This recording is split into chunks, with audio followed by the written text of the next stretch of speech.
Badlands. Explain those Badlands. That's a hell of a name.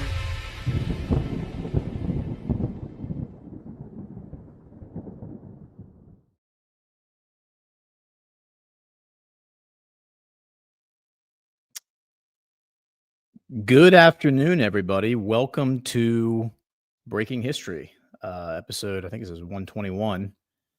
I'm your host, Gordon McCormick, aka the Ghost of Base Patrick Henry. And as I mentioned on my show yesterday, for those who saw it, Matt is traveling through Europe, as we learned last week, as y'all saw last week, and is not able to join me today, which is fine. We're going to be all right because there is so much geopolitical news to cover. I think I'm just going to do a news roundup, kind of like a geopolitics with Ghost. So if that's cool with y'all, hopefully it is. That's how we're going to approach today. Yesterday on my show, I really spent the entire show just talking about the what happened on Monday with Trump in Egypt. A very historic moment. But there's a lot of other things happening around the world that I wanted to get to that we just didn't have time to get to. So I think it makes sense to go ahead and do that now. And then by the time Friday rolls around from my other geopolitics show, I'm sure there'll be plenty of other news stories to discuss. How's the chat doing? Looks like people are filing in. I was also on DEFCON 0 last night with Alpha and Josh Reed. That was great. Really enjoyed that discussion. Josh is extremely knowledgeable when it comes to history, so we'll have to get him on the show. I thought about asking him to come on today, but a little too last minute. I also want to get him on with Matt because him and Matt just have such a deep knowledge of the occult. I think that will be a much more fruitful conversation than just Josh and I alone. So we will arrange that in the near future. So before we get into the news, let's hear from a sponsor. This is actually a new sponsor, new to this show at least, and that'll be Rattlesnake Meats.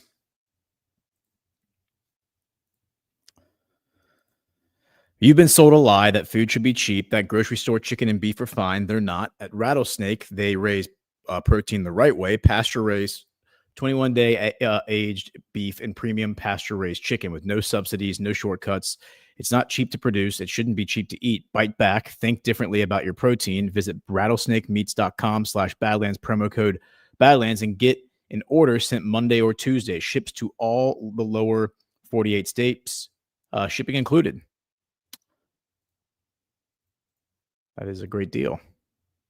So thank you to Rattlesnake Meats, and appreciate your support of the program. All right, and while we're here, let's go ahead and we'll do soft disclosure as well. They say confidence starts with a smooth skin. And baby, soft disclosure lotion delivers. I swear by this stuff. Like, I kid you guys not. This is the first lotion I've ever had in my entire life that, like, I don't get ashy after I put it on any part of my body. Like, my hands are always dry, and my hands have not gotten ashy without, like, rinsing them through water and washing them with soap since I started putting soft disclosure on. Like, it is black man approved. I kid you not.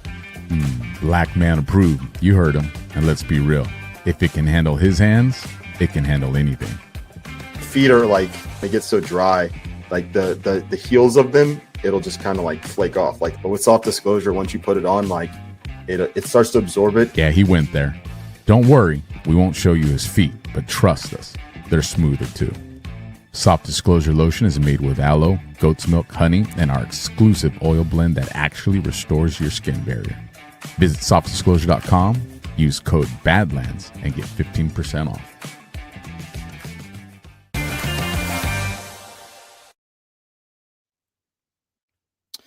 All right. So let's start with the Nobel Peace Prize, because as we mentioned yesterday on my show, Trump kind of made a little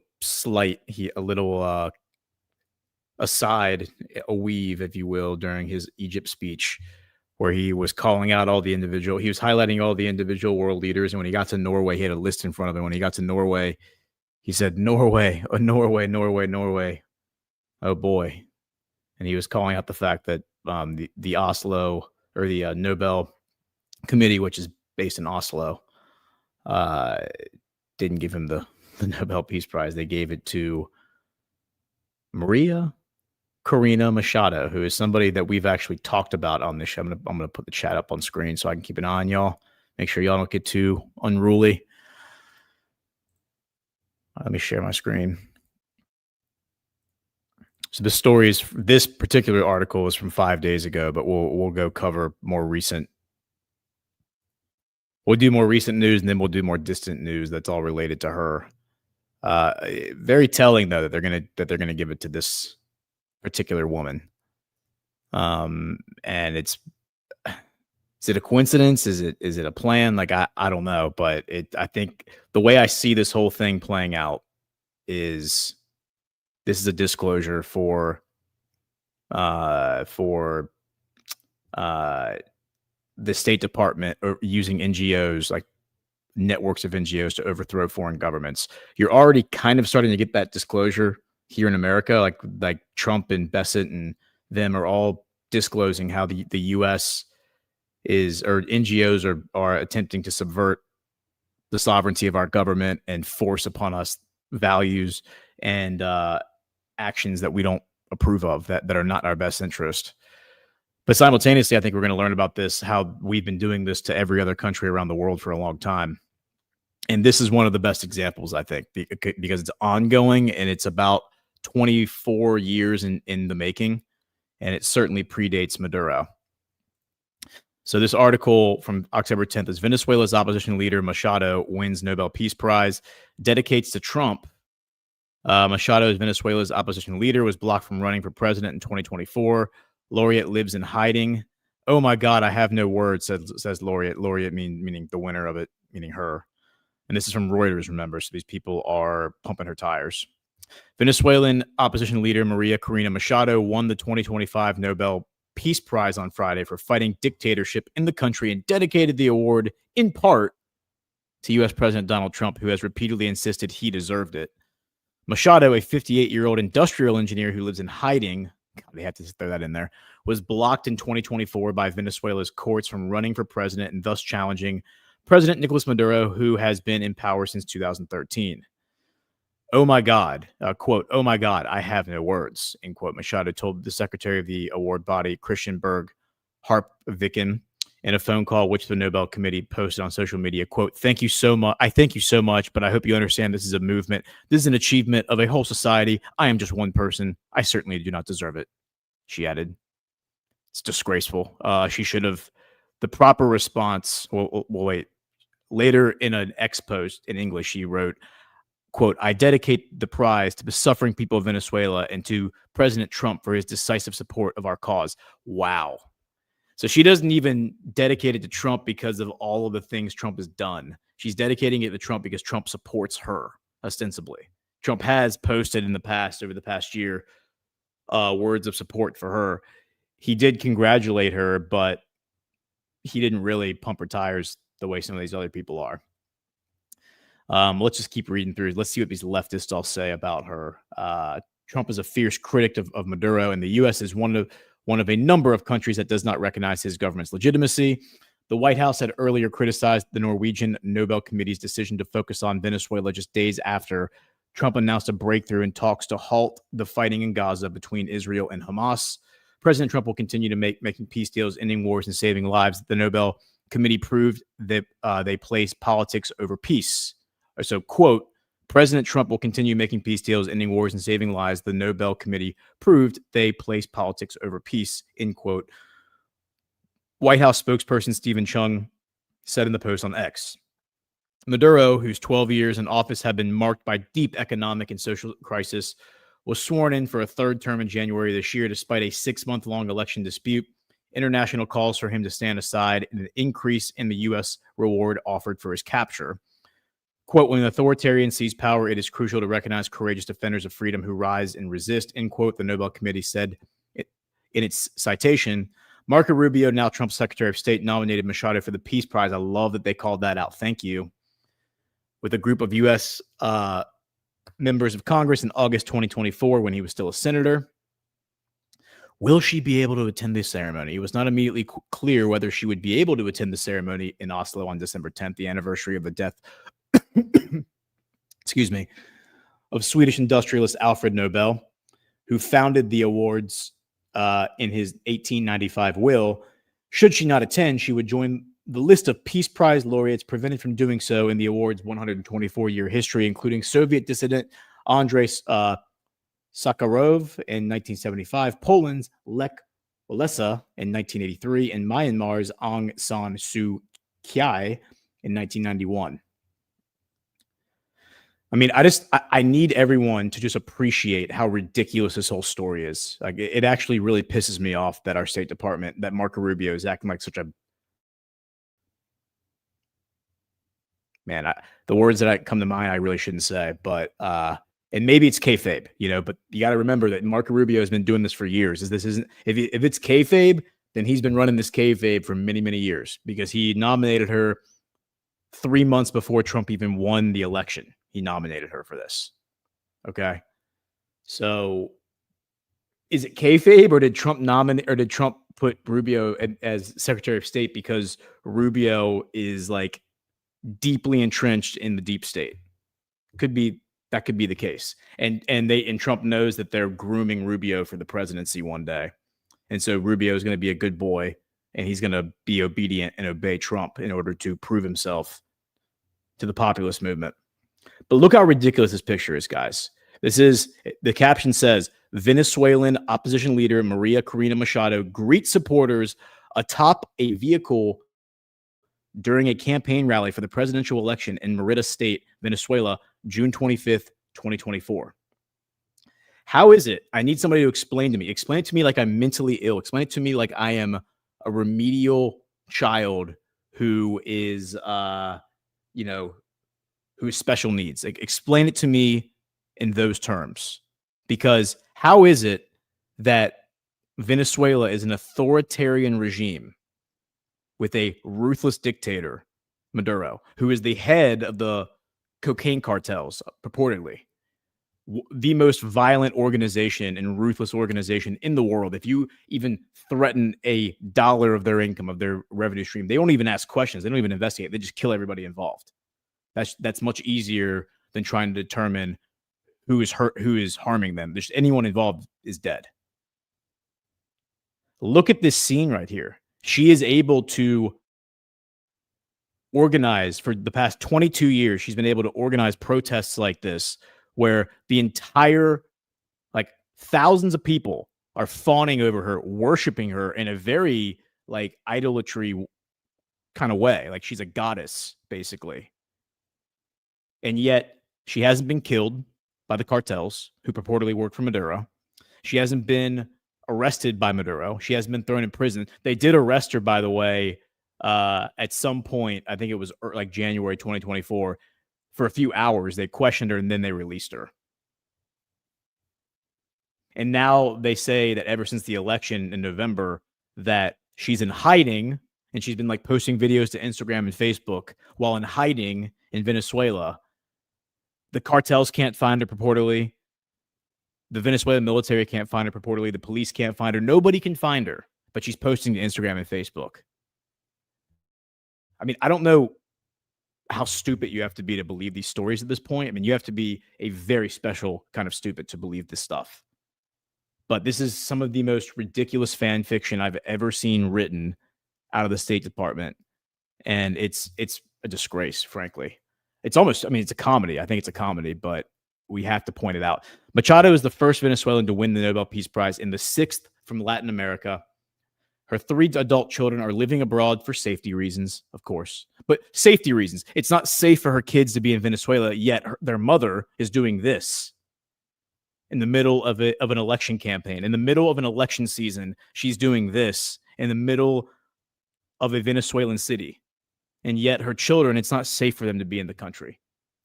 Yeah, okay, sure.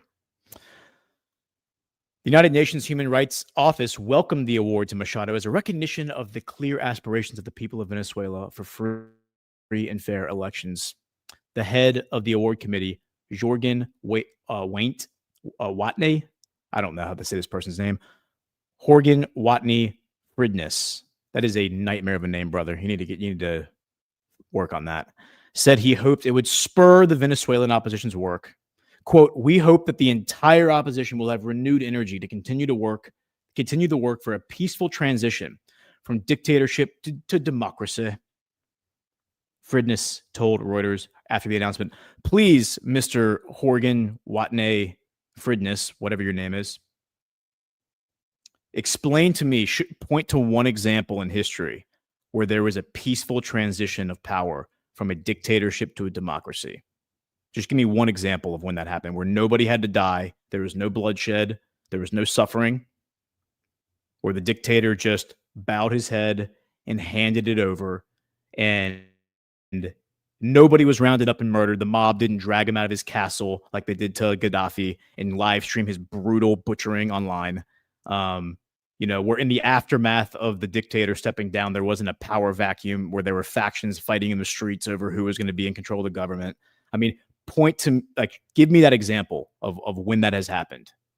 This is not a peace movement. This is when you're talking about a coup d'etat of a dictator, you're talking about violence. There's always going to be violence involved. It might be on a very small scale. It might be surgical. There might be a way to do it where the masses don't have to be exposed to it. But it's not going to be there's no real such thing as a bloodless coup, not without deals being cut and a lot of leverage and a lot of coercion. And there's no evidence to suggest that Maduro is in a position where he needs to submit to such a request from the international community. And why, by the way, are we talking about populism and sovereignty, and yet we are imposing ourselves on a foreign country and telling them who the leader of their country has to be? It's absolutely disgraceful. It's evil. It's satanic. And our government just cannot get out of its own way in terms of just demonstrating how wicked it is. It's really a disgrace. The State Department is irredeemable and has to be abolished. I think that's the only way out of this mess. All right, I'll get off the soapbox and continue reading. U.S. has been a strong supporter of Venezuelan opposition. The lead up to this year's prize announcement was dominated by Trump's repeated public statements that he deserved to win the award. Quote, the democratic opposition of Venezuela is something that the U.S. has been eager to support. So in that sense, it would be hard for anyone to constitute this as an insult to Trump, said Halvard Lira, research director at the Norwegian Institute of International Affairs.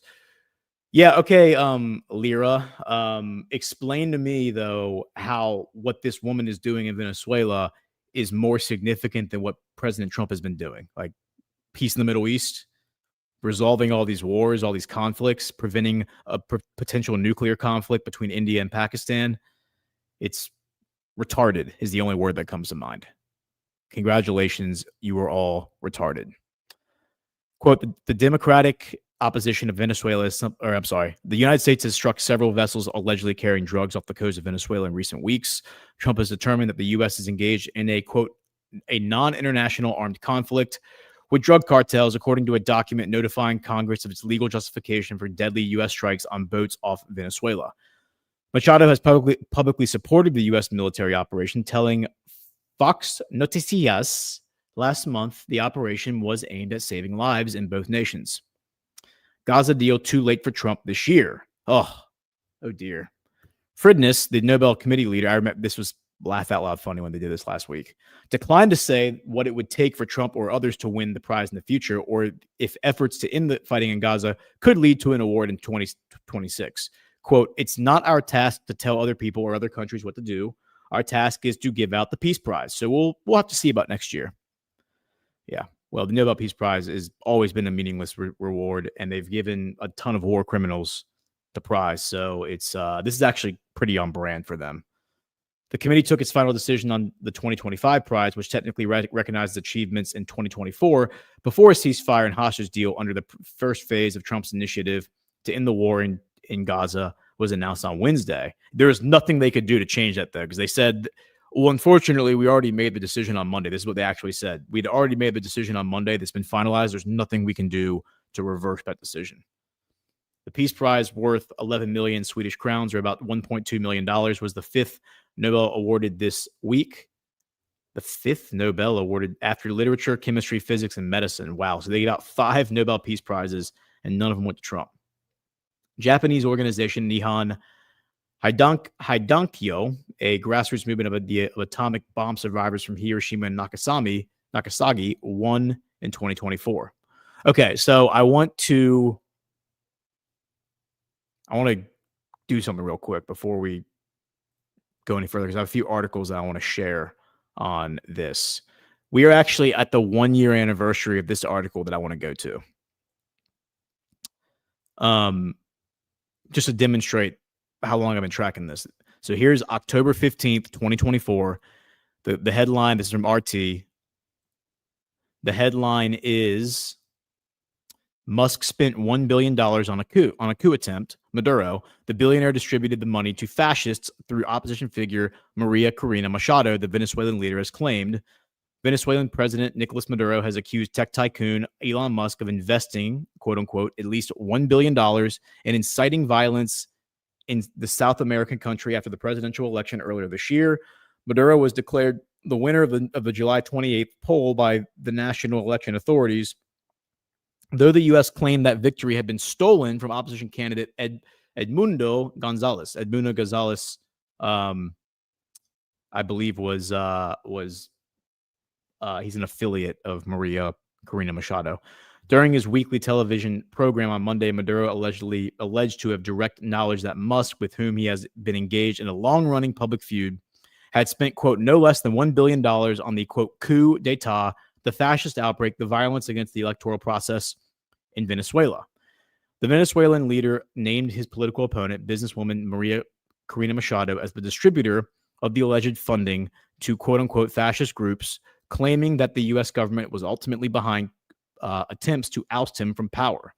Following the vote in July, Musk accused Maduro of, quote, major election fraud, end quote, while the Venezuelan president declared the South African-born billionaire his arch enemy who controls the virtual reality created by social media. Maduro, by the way, is very based. If you go listen, I've listened to many Maduro speeches, and his little asides and the stuff he says, he's extremely based. He talks about the CIA killing JFK. He talks about how the history of the Nazi regime is a lie. He talks about how the history of the Holocaust and all of that is distorted. He talks about how the history of Zionism is actually very sinister and evil. He talks about how Stepan Bandera is actually like the founder of modern day Ukraine. Stepan Bandera, of course, being a Nazi affiliate. So the modern day nation of Ukraine is actually a Nazi state, both literally, figuratively, spiritually, all of it. But it's a Jewish Nazi state. Interestingly enough, he says the two agreed to settle their differences. This is where it gets really funny. The two agreed to settle their differences in a fist fight, which never happened. Musk has also threatened to singe Maduro's famous mustache, quote unquote, from space in response to a threat to suspend his social network X in Venezuela. Because this is a very serious back and forth, guys. That's how you know it's really serious, because they're going to singe each other's facial hair. I think Elon threatened to send Maduro to live on Mars. Maduro offered to fight him in a fist fight, maybe a wrestling match. High comedy. U.S. policy has long been to put economic and political pressure on Venezuela in an attempt to replace its government. For years, Washington and other Western nations recognized opposition politician Juan Guaido rather than Maduro as leader of Venezuela. Now, Guaido is definitely an affiliate of Maria Corina Machado. This allowed the U.S.-backed figure to press claims on Venezuelan national assets in Western jurisdictions, including stakes in oil companies on U.S. soil and gold reserves held in the Bank of England. So gold reserves that belong to Venezuela that are held in vaults in the Bank of England are being seized by Juan Guaido, because Juan Guaido is recognized as the real leader of Venezuela not by the people of Venezuela, but by foreign governments. Do you see how this all works? Amazing. So if the rest of the world decided tomorrow that Donald Trump wasn't president anymore and it was actually, I don't know, Kamala Harris, does that mean Kamala Harris is suddenly president of the United States and the American people don't get a say? It's insane. Musk has previously expressed support for removing foreign governments in pursuit of his corporate interests. In July 2020, he was challenged online with a claim that Washington had orchestrated a coup against Bolivian President Evo Morales so that his electric car company, Tesla, could secure access to the country's rich lithium reserves. Musk responded with a post, quote, "We will coup whoever we want, deal with it." I mean, you kind of have to think that if you're reading into the Sovereign Alliance stuff here, you got to think that Elon is doing this on purpose. Like this is the real kayfabe between him and Maduro. We will coup whoever we want, deal with it. Like the flippantness of it is the signal. That is on par with Hulk Hogan and Randy Savage, like in the 1980s, filming a commercial for WrestleMania, where they're like yelling at each other and flexing their muscles and you know, just being hard asses, but being hilarious at the same time. Morales was ousted from by right-wing political forces during the mass protests of 2019, which followed a disputed presidential election. His political force, Movement for Socialism, made a comeback by winning the 2020 general election and defeating an attempted military coup earlier this year. So the reason I wanted to share that article, remember that article is from 1 year ago. Okay, so that is from exactly 1 year ago, because today is October 15th. Let's see.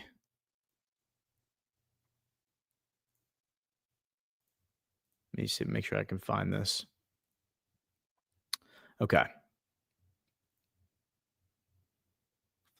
See if I can pull this in. All right, and then sharing my screen, I gotta unshare it, and then reshare the window. If I do this right. Everyone hold your breath, because Ghost is trying to do something technical here.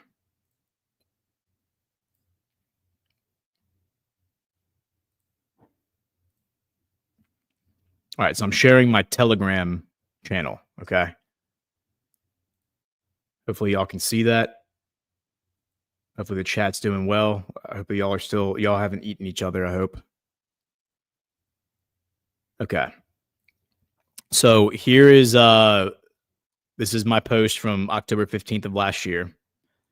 And I quote the article that the parts of that article that I just read to you, highlighting in bold that part about Musk threatening to singe Maduro's famous mustache. And then I say, parenthetically, I feel like Chris Paul wrote that last paragraph because it's such high fiction.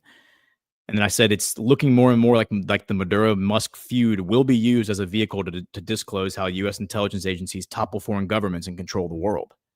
And that is exactly what I think is happening right now. Okay, so from there, we can go back to while we are on my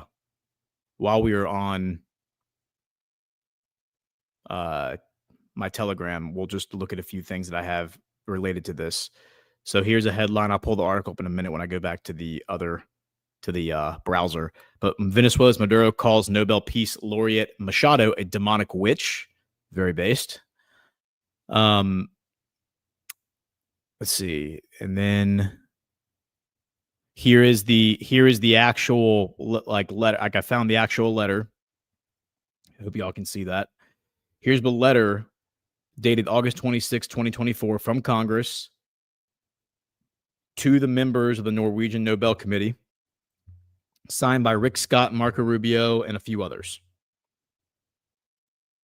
And then here is a Barack Obama congratulating her. Congratulations to the Nobel Peace Prize laureate Maria Corina Machado for her courageous struggle to bring democracy to Venezuela. It should inspire those engaged in similar struggles around the world and remind those of us lucky enough to live in America that we have had a solemn responsibility to constantly preserve and defend our own hard-won democratic traditions. We are a republic, Barack, but you never, ever knew that.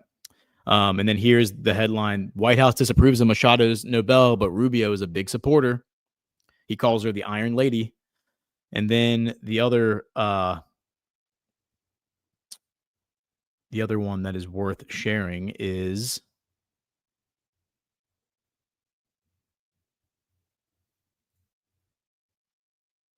okay. Well, we can look at the Sputnik Africa piece. This is from Venezuelan journalist Crismar Lujano, and it says the recent awarding of the 2025 Nobel Peace Prize to Maria Corina Machado is not a celebration of peace, but a profound distortion of its meaning.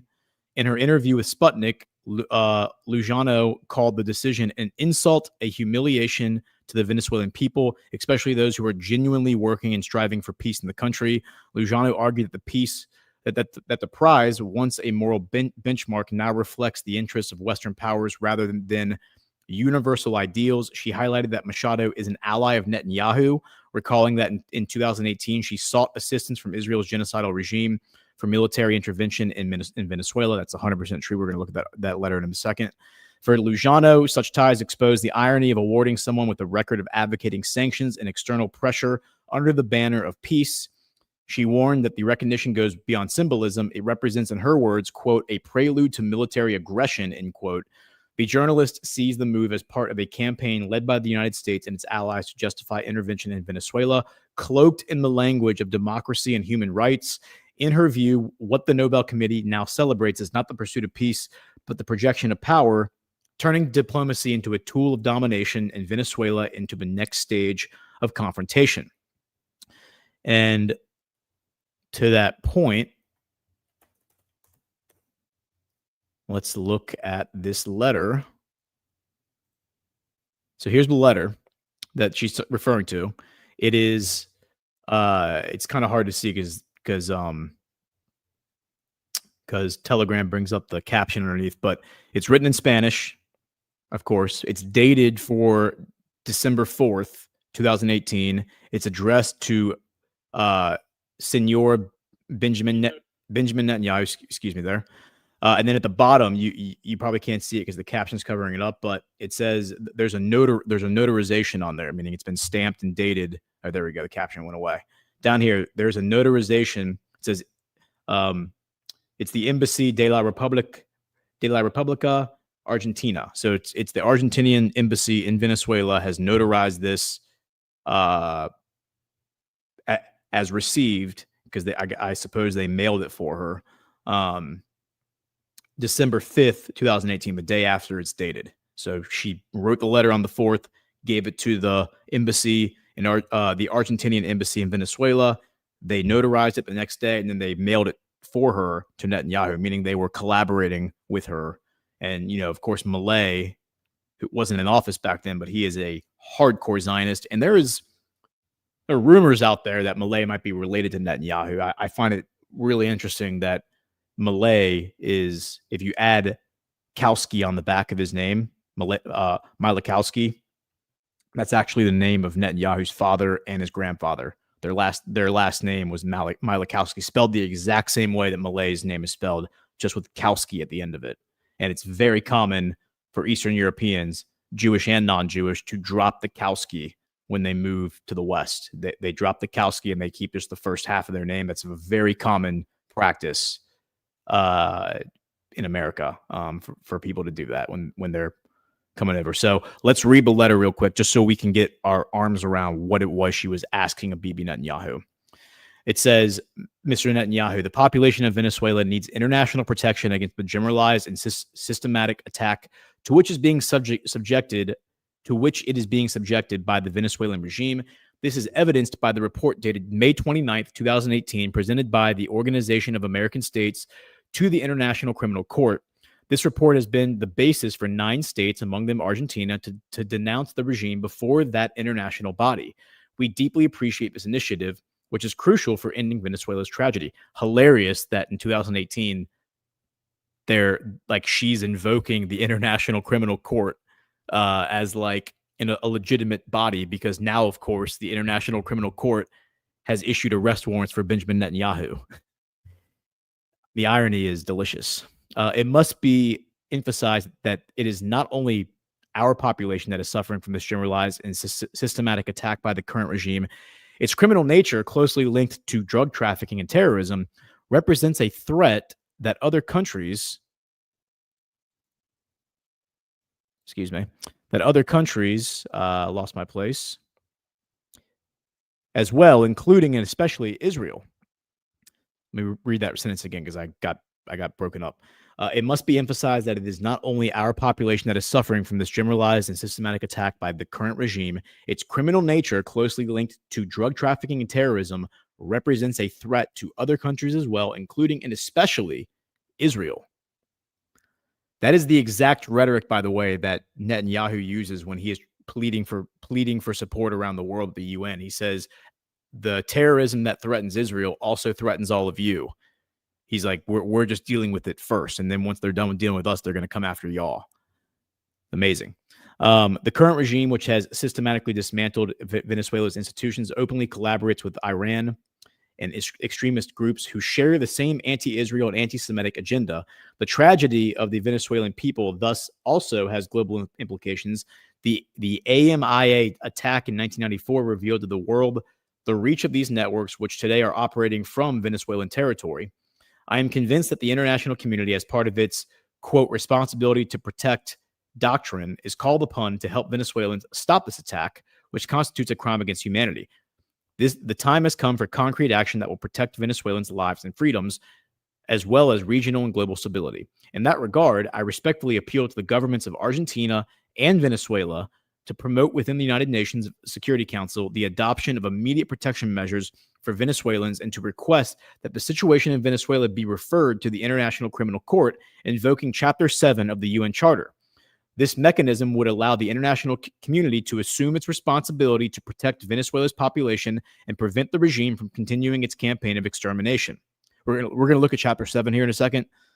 Chapter 7, that's the same chapter that people have been saying should be invoked against Israel, which would allow the UN to assemble basically like a peace force to intervene militarily into Gaza. So Chapter 7, as I understand it, we're going to look at it in a second, but I believe that is like military intervention by the UN. Such measures would be consistent with the values that both Argentina and Israel have historically upheld in defense of freedom and human dignity. Argentina, as a nation that has suffered terrorism and has bravely faced its consequences, and Israel, as a democratic state that has endured constant aggression, both know that appeasement of such regimes only strengthens them. It is urgent to recognize the Venezuelan regime as a transnational criminal organization that has usurped power, posing a threat not only to our citizens, but to regional and global stability. Venezuela's geographic location, its vast natural resources, and its connections to international criminal networks make it a base of operations that endanger other countries. Therefore, the international community must act with determination and moral clarity. I am convinced that a free and democratic Venezuela will be a strategic ally for the democratic nations of the world, particularly for Israel. A Venezuela that claims its freedom will contribute to peace, stability, and prosperity across the region. Please receive my cordial greetings on behalf of Venezuela, whose national territory cannot and must not remain under the domination of tyranny that destroys human dignity. Signed, Maria Corina Machado. It's also like we have to go back here when she says, where does she say it? The attack. She says, we cannot allow this attack to continue. We cannot allow this attack to continue. The attack she's talking about is the quote unquote attack on democracy.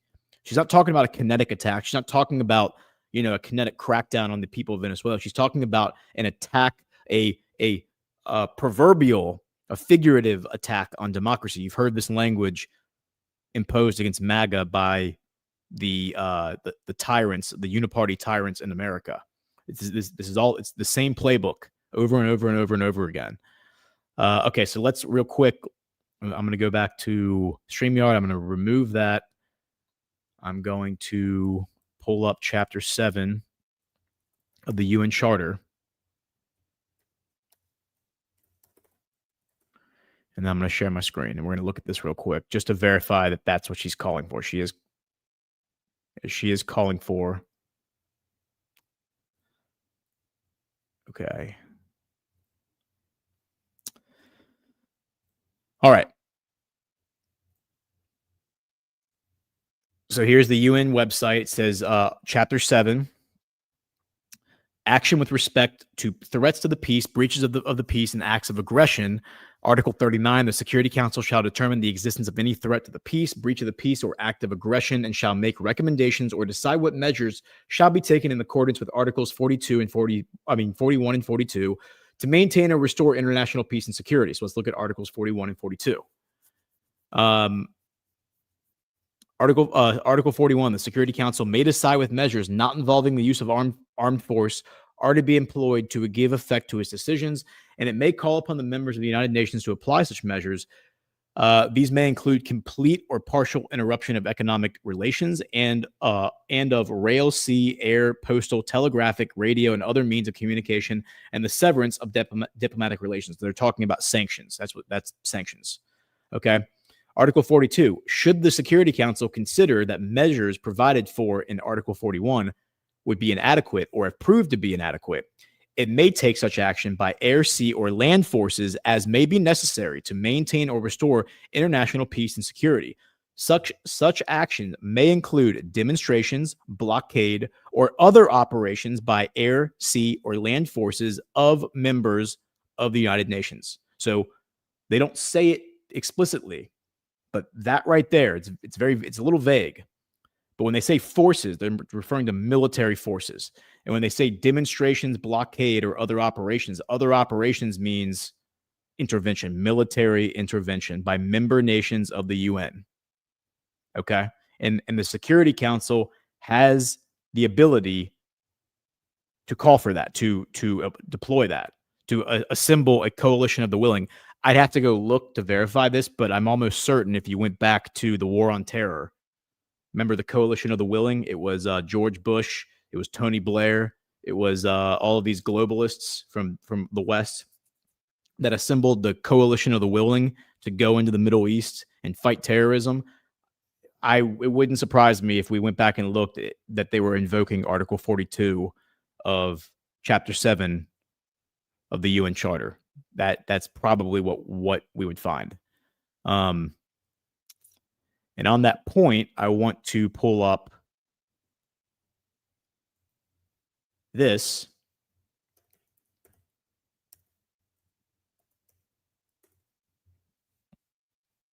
Give me 1 second.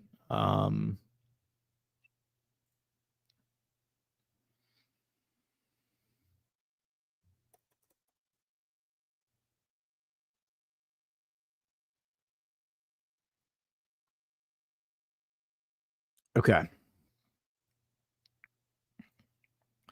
Gustavo Petro. And if this guy sounds familiar, it's because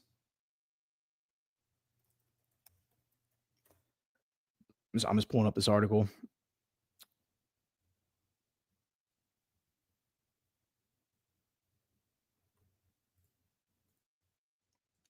Here he is.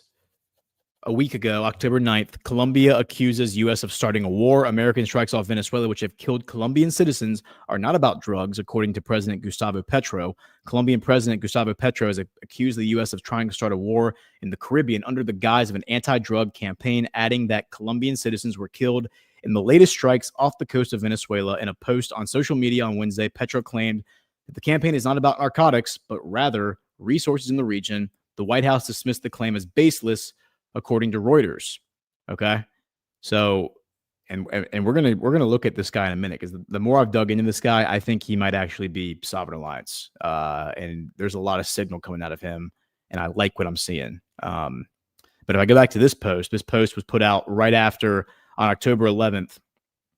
So that would have been on Saturday. They announced on Friday afternoon, I believe, that Maria Corina Machado, because I think I mentioned it at the end of my show, if I'm not mistaken.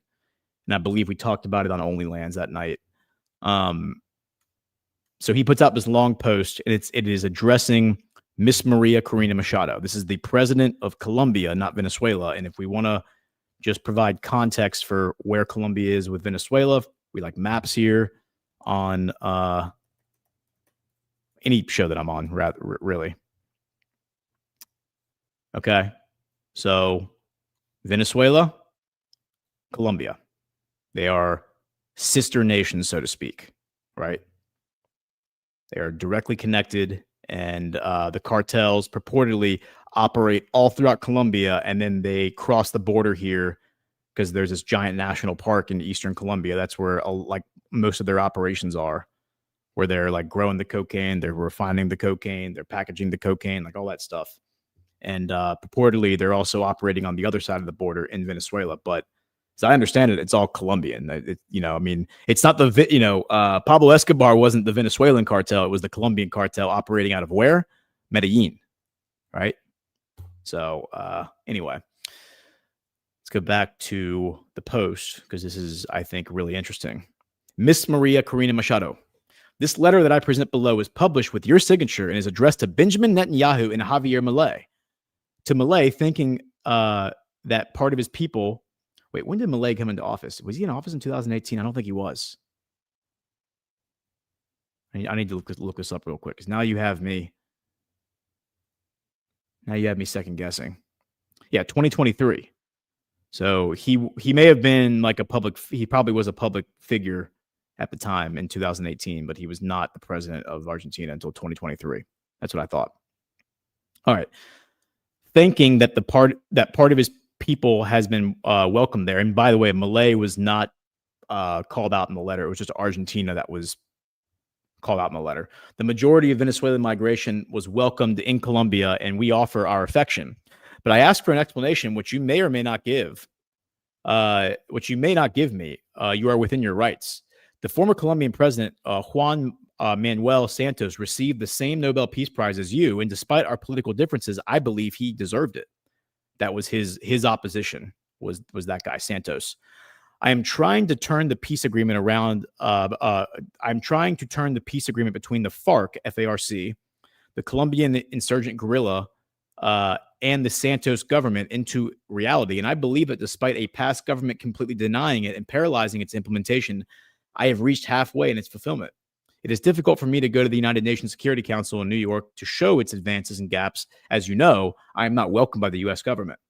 The cause of the disapproval that the U.S. government has toward me stems from the fact that I have criticized the lack of action by the last two U.S. governments to stop the genocide in Gaza in time, which has already occurred with a toll of 70,000 dead, including 20,000 children and 200,000 wounded. Donald Trump has managed to distance himself a few centimeters from Netanyahu. Now, that's signal right there. After humanity moved immensely, even in Colombia and Argentina, and that has made it possible to stop for now the already consummated genocide. What I don't understand and want you to explain to me is why do you seek help from a criminal against humanity with an international arrest warrant to bring democracy to Venezuela? What does it mean that you seek support from the only Latin American president who supported the genocide and the genocidaire? He's referring to Milei.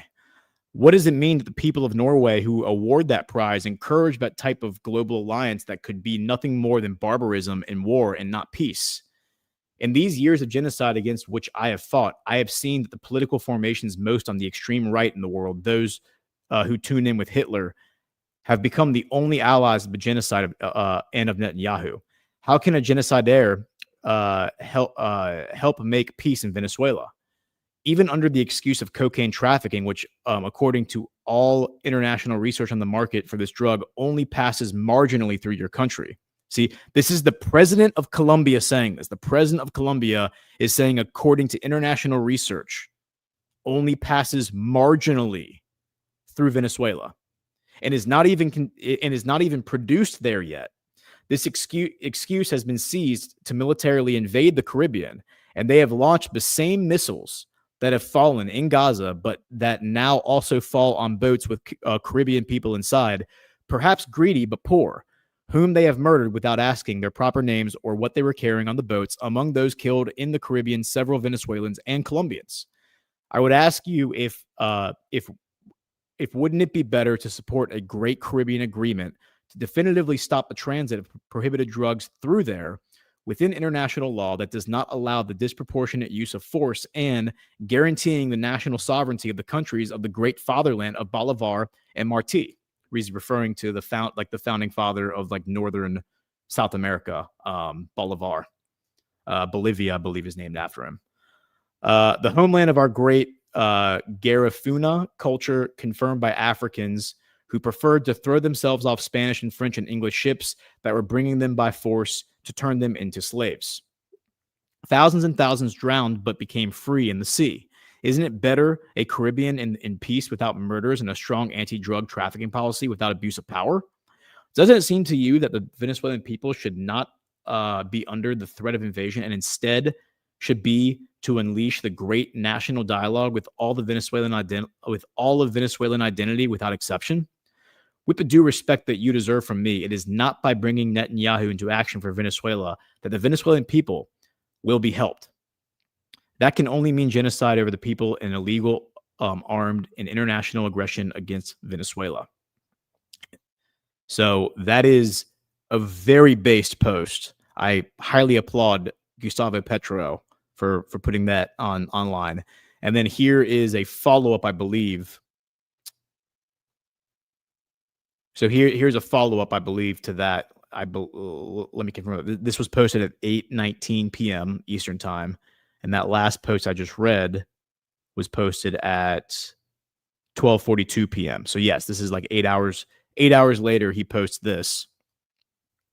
He says, he says, I do not defend Maduro. I only ask Maria Corina Machado if she can distance herself from Netanyahu and his Nazi friends, and if she is capable of helping to stop an invasion of her country and promoting dialogue with everyone.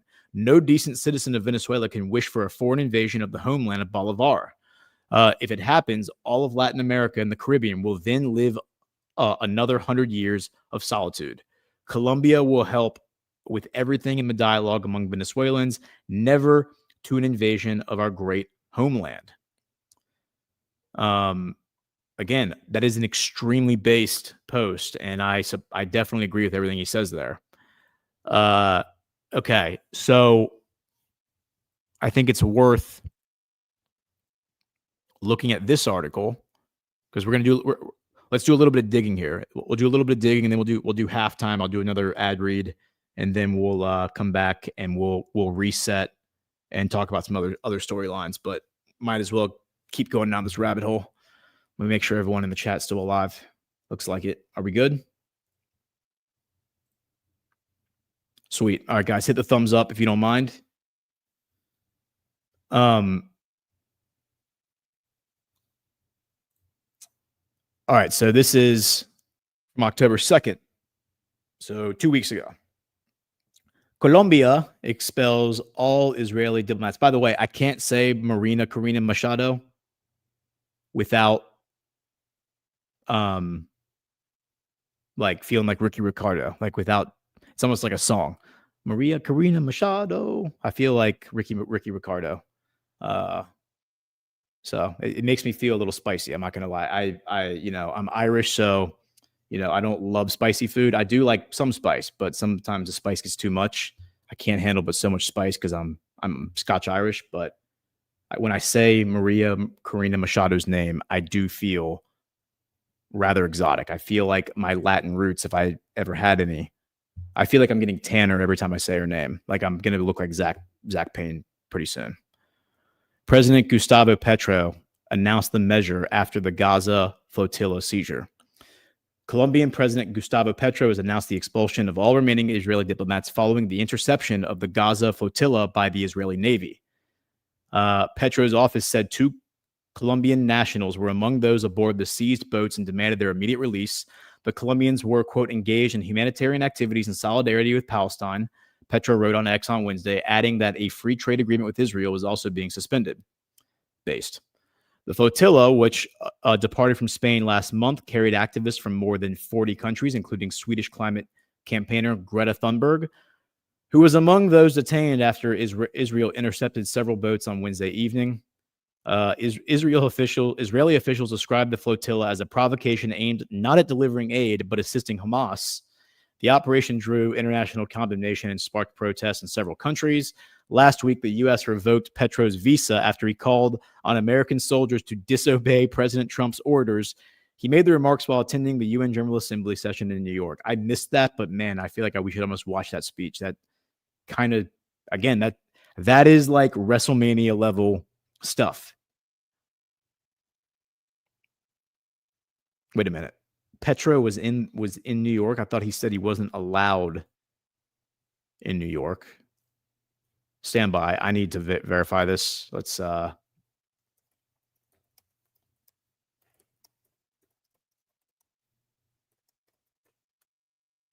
UNGA.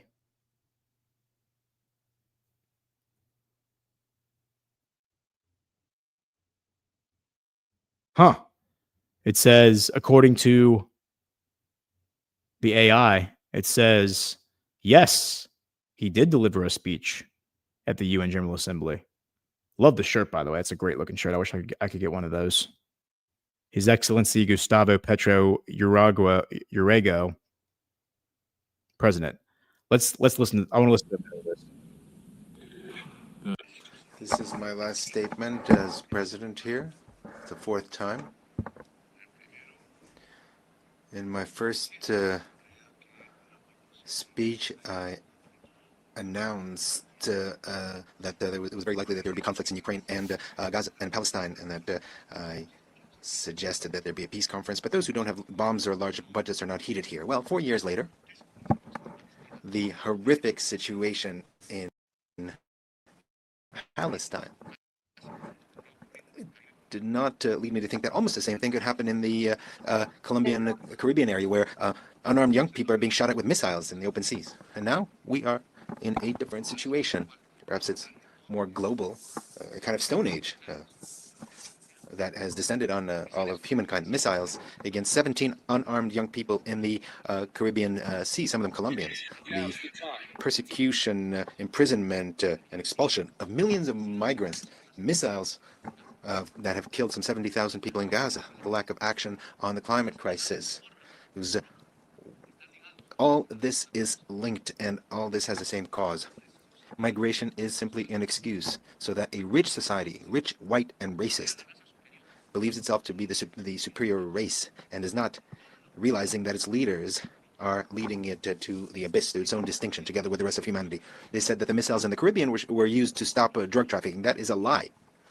Stated here in this very rostrum. In 2023 and 2024 were years when the largest amount of cocaine was seized, and over 700 drug traffickers were extradited to the United States. In Europe, I extradited them, and my government confiscated the cocaine, and we didn't shoot a single missile, nor did we kill any youths. That is interesting. Years, okay. Where I was able to prove that it's more effective to substitute coca crops than eradicate them, than forced eradication using poison, and forcing peasants to use it. The violent war against drugs was a failure, and I replaced it with an effective anti-trafficking policy, not based on a mix-up between an inert substance, that is drugs, with people who actually use it and practice it. But what was necessary is to destroy dialogue and to shoot missiles. Was it really necessary on unarmed, poor young people in the Caribbean? The anti-drug policy is not meant to stop cocaine that is coming to the United States. The anti-drug policy is to dominate the peoples of the South as a whole. You shouldn't look at the drugs, you should look at who has the power and who dominates. This is why I speak to you as a decertified president. I've been decertified by President Trump, without him having any right to do this, a human right or divine right or any sensible reason. They want to force by violence tens of thousands of peasants to do what the U.S. government wants to do, which are influenced by mafia groups in Colombia. Thousands of peasants are massacred in Colombia by politicians who were senators, who were presidents, who were ministers that were bribed and on the payroll of the drug mafia. And at the same time, they were allies of the extreme right based in Florida, the United States, and now allies of the Trump administration. They've been allied for decades with drug lords, cocaine drug lords. Look at them get up and leave. In Colombia. They were allies, and so they led this anti-drug policy from Washington. I don't know if Trump even knows that his foreign policy towards Colombia, Venezuela, and towards the Caribbean is based on advice from Colombians who are allies of the cocaine mafia. I myself denounced Let him cook, including the paramilitaries, drug traffickers, and naming them by their names in the Congress of Colombia when I was senator. And many times they wanted to kill me because of that. And they did not want me to become president. They wanted me to shut up. And now they don't want another progressive government to be reelected. That is why I've been personally decertified, and they have spread calumny against Colombia. Colombia has confiscated the highest amount of cocaine in the history of the country under my government, Lance, and I've been decertified. Let me ask you, Colombia. What about this does not sound very based? Not sounding very based. So what he just said is that the U.S. government is bought and paid for, is owned by the cartels. The cartels are deeply entrenched in the U.S. government. It's actually kind of the other way around. Like I think the Colombian cartels were created by the U.S. government, created by the CIA. The United Fruit Company, of course, we did a whole episode on this show a year and a half ago when I first started. Actually, it was 2 years ago. It was when Matt and I first started working together.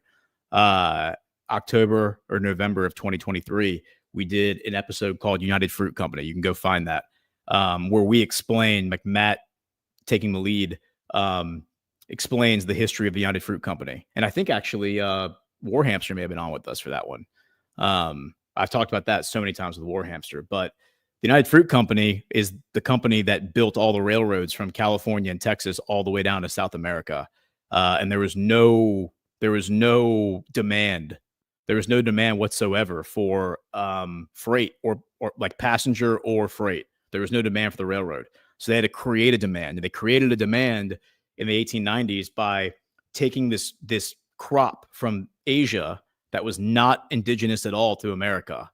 And they spent decades trying to figure out how to get it to grow in America because it wouldn't take in the soil initially. They had to treat the soil. They had to put it under certain conditions. And finally, after like 20 years of trying, this guy was able to get the fruit to grow in the Americas. And that created, and then they worked with the corporations and the marketing companies to create a demand for this fruit in America.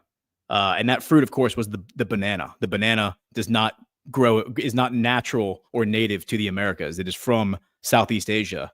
And within, I think, 1 year, as I recall, from them initiating this marketing campaign, the banana became the #1 consumed food in America in the early 1900s. So that generated a demand for this railroad that they were building. And all of a sudden, they were shipping bananas all throughout the Americas. And that created the railroad, the logistics allowed them to control. When you control logistics, you can then control governments. And when you control governments, you can then control policy. When you control policy, you're able to allow these cartels to form. And that's what allows the cocaine cartel, which is not just about cocaine. It's about human trafficking. It's about weapons trafficking, whatever you need to do, whatever black market contraband you need to move. And United Fruit Company, of course, gets caught in the 1980s running guns for the Colombian cartel. And because of this massive scandal that they're caught up in, they have to rebrand as a company. And they change their name to Chiquita. So, like the fun lady with the yellow banana hat on the blue sticker on your bananas. Yeah, that's the United Fruit Company, just rebranded in the 1980s to Chiquita. And then, of course, in 2007, Chiquita was caught all over again running guns for the Colombian cartel. They just didn't bother rebranding. They're like, yeah, whatever. Like everyone knows what we're up to now. We're just going to keep doing it. Your government is absolutely a cartel. It's a mafia, and it is in bed with the worst people you could possibly imagine. And the fact that Donald Trump is president doesn't change a damn thing. Who do you think Donald Trump is going to war with right now? So I would say this guy is extremely based because he's actually going into the UN and speaking the truth, where Marco Rubio and others like him refuse to say these facts. And when he says, the closest allies of the cartel are the far right in Florida, South Florida specifically. Well, that would be who's the senator from Florida, from South Florida? Marco Rubio, right? Up until this past January, February. Who's the governor of Florida? Ron DeSantis, right? I mean, what was that county that Debbie Wasserman Schultz, the congresswoman from Florida, what was that county she's from? Broward County. Isn't that where the investigator who was investigating Seth Rich's murder, didn't his body wash up on the beaches of Broward County? Isn't there like a ton of like really sketchy stuff related to our federal government in DC that happens in Broward County. I mean, Florida is riddled with corruption. And I know somebody who was a prosecutor in the family friend who was a prosecutor in the 80s and 90s, U.S. attorney who prosecuted Pablo Escobar's cartel, who was part of the Miami drug wars. For those who don't remember, Miami drug wars, there was like open warfare in the streets of Miami where, the cartels were fighting with U.S. security forces, police and otherwise. And it was pretty bad. And they arrested a bunch of people. And I believe there were RICO cases that were brought. But that would have been around the same time that the Gambino stuff was happening. And the person that I know was also working on that too, with Giuliani and all of them. So,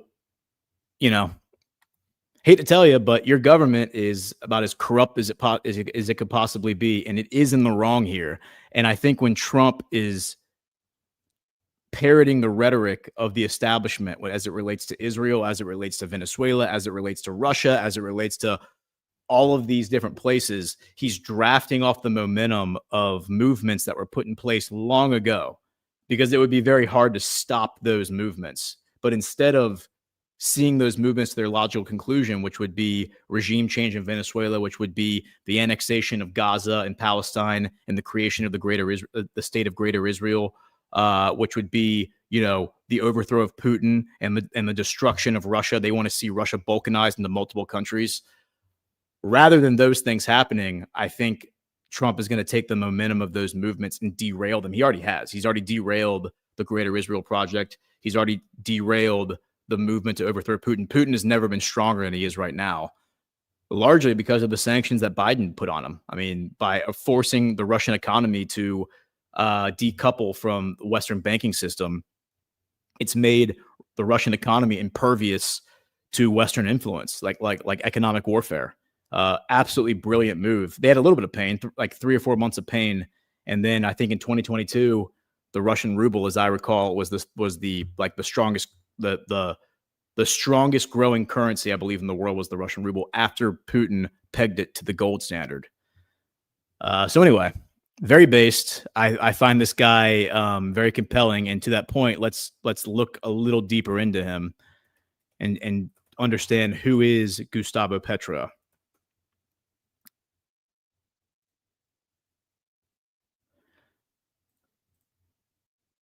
So it says here. It says at 17 years old, Petro joined he's a Colombian politician who has served as the 35th president of Colombia since 2022. Upon inauguration, he became the first left-wing president in the recent history of Colombia. And by the way, I don't really care about the left-wing, right-wing thing, because maybe he's a sovereign bro. Maybe he's our guy, which Burning Bright has explained the difference. Our guy means he's an asset that's controlled. Sovereign bro means he's an earnest actor. A lot of the stuff I'm hearing him say sounds like an earnest actor, but like Lula, for example, in Brazil, he is a left-wing communist, but I also think he is our boy. Like, we are controlling him because a lot of the actions he's taking in Brazil are making things cartoonishly bad to the extent that it requires President Trump to issue executive orders against Brazil, which is what's happening. Okay, so it says he's the first left-wing president in the recent history of Colombia. 17 years old, he joined a guerrilla group, the 19th of April movement, M19. At 17 years later, it evolved into the M19 Democratic Alliance, a political party. He was arrested in 1985 by the army for his affiliation with M19. After the peace process between the Colombian government and the M19, he was released and then elected to the Chamber of Representatives. In the 1991 Colombian parliamentary election, some years later, he was elected to the Colombian Senate as a member of the Alternative Democratic Pole Party following the 2006 Colombian parliamentary election, where he secured the second largest vote. In 2009, he resigned his Senate seat to run in the 2010 Colombian presidential election, finishing fourth. He was elected mayor of Bogota in 2011 and held the post until 2015. Due to ideological disagreements with the leaders of the PDA, he founded the Humane Colombia movement to complete the mayoralty to complete his mayor term in Bogota. In October 2011, he was elected mayor in the local elections. In the first round of the 2018 Colombian presidential election, he came in second with over 25% of the votes and lost in the runoff on June 17th. He defeated Rodolfo Hernandez Suarez in the second round of the 2022 Colombian presidential election on June 19th in 2022. Okay, so I'm not really as concerned with his early life because, again, like he could be somebody who was turned. Maybe he was like a militant. Maybe he wasn't. That is less interesting to me than what has happened the past 5 years. So I want to look at, I think I have this history pulled up.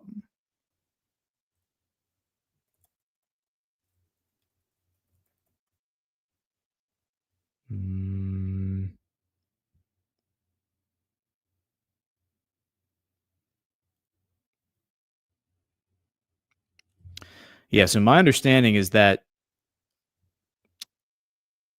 let's see, Colombia was anti-Maduro. So Colombia was anti-Maduro up into, and they basically was on the side of the United States when the old president Santos was in power. Colombia was on the side of the United States. Then this guy, Gustavo Petro, comes into power. He suddenly starts arresting all of these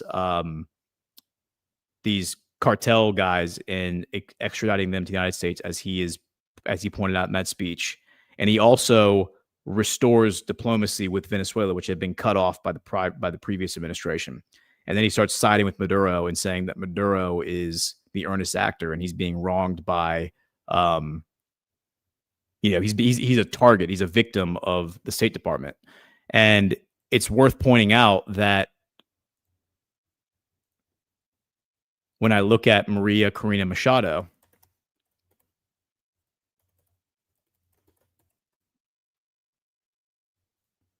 as I'm sure, I don't know if I've ever shared this with this audience. I'm pretty sure I have, but she's the co-founder of the vote monitoring organization Sumate, an NGO that monitors elections. And I'm going to go on Cancon's show on his platform because he's been digging in. There's a lot of stuff coming out now, I think, through the Tina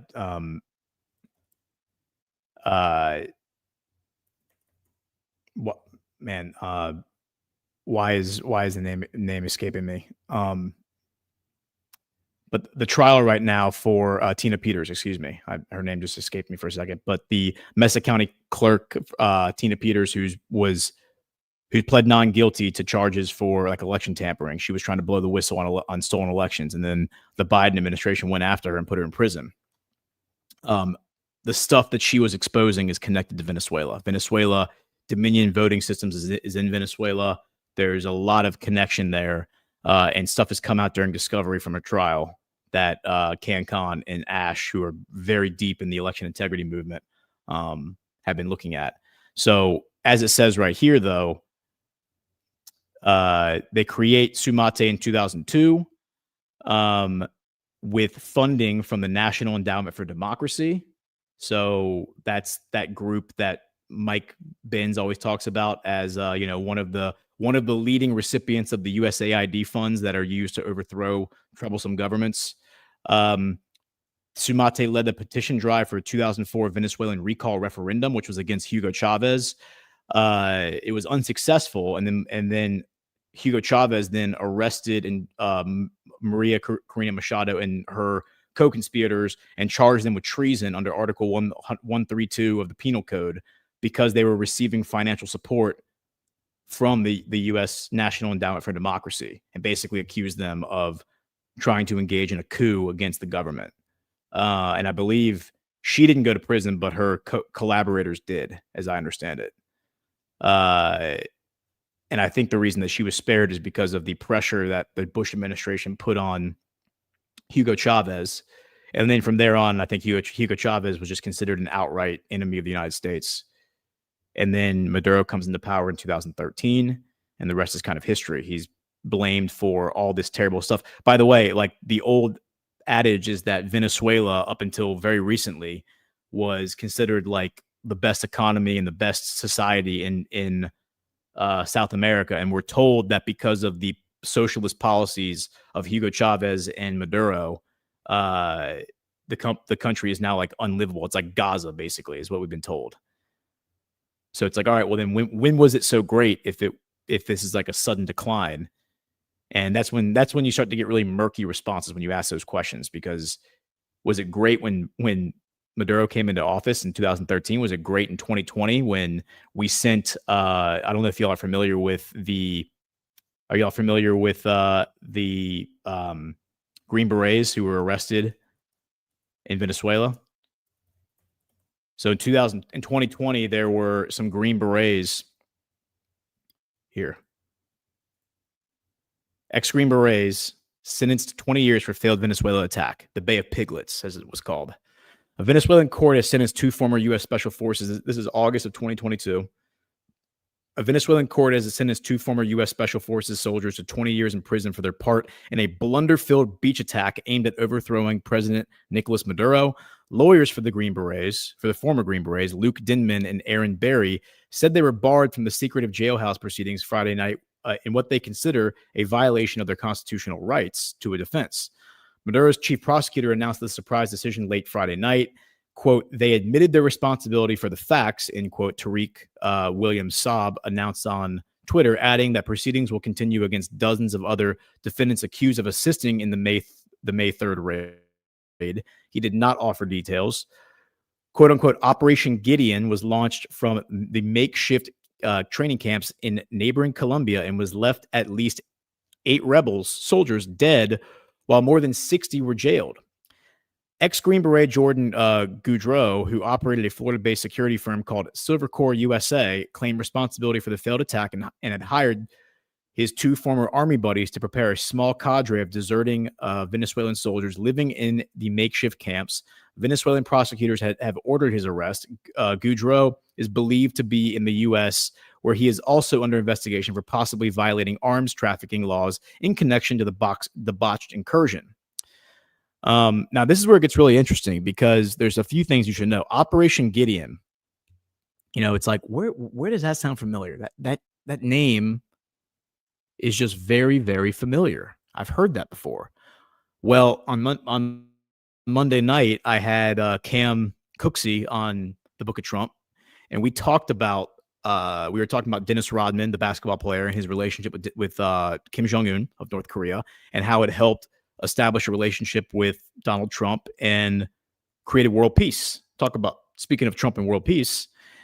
And the reason it all became familiar is because part of that whole scandal, quote unquote, in this is December 2013, January 2014, Dennis Rodman plans a birthday present for Kim Jong-un, which is getting his NBA buddies to go over to North Korea and put on a basketball game for Kim Jong-un. And once, the establishment realizes that Dennis Rodman is this great friend of Kim Jong-un, like him and Kim Jong-un just hit it off after he goes there as part of like a documentary about the Globetrotters in 2013. They pressure this guy, Dennis Rodman, to demand that a prisoner in North Korea is released. The guy's name was Kenneth Bae. Okay. Kenneth Bae was an American-born evangelical Christian missionary who was convicted by North Korea on charges of planning to overthrow the government. He was sentenced to 15 years of imprisonment in April 2013. He was released in November 2014, by the way. He founded an NGO, Nahimea Global Initiative. That was in 2016, but I think he was working for an NGO before that. Check out his arrest and prosecution. He was accused of planning an anti-North Korean religious coup d'etat called Operation Jericho, a reference to biblical city whose walls were toppled by the sounds of Israelite trumpets. So you have Operation Jericho, you have Operation Gideon. These are both Hebrew terms, if I'm not mistaken. These are like Hebrew Old Testament stuff. I'm seeing a pattern here. I'm seeing a pattern, guys. A pattern. So all these coups d'etats are named after like Old Testament stories from, Jewish history. I don't know, but It's a little suspicious to me. It's also worth pointing out that this other guy who they mentioned in this article, Jordan Goudreau, I believe is his name.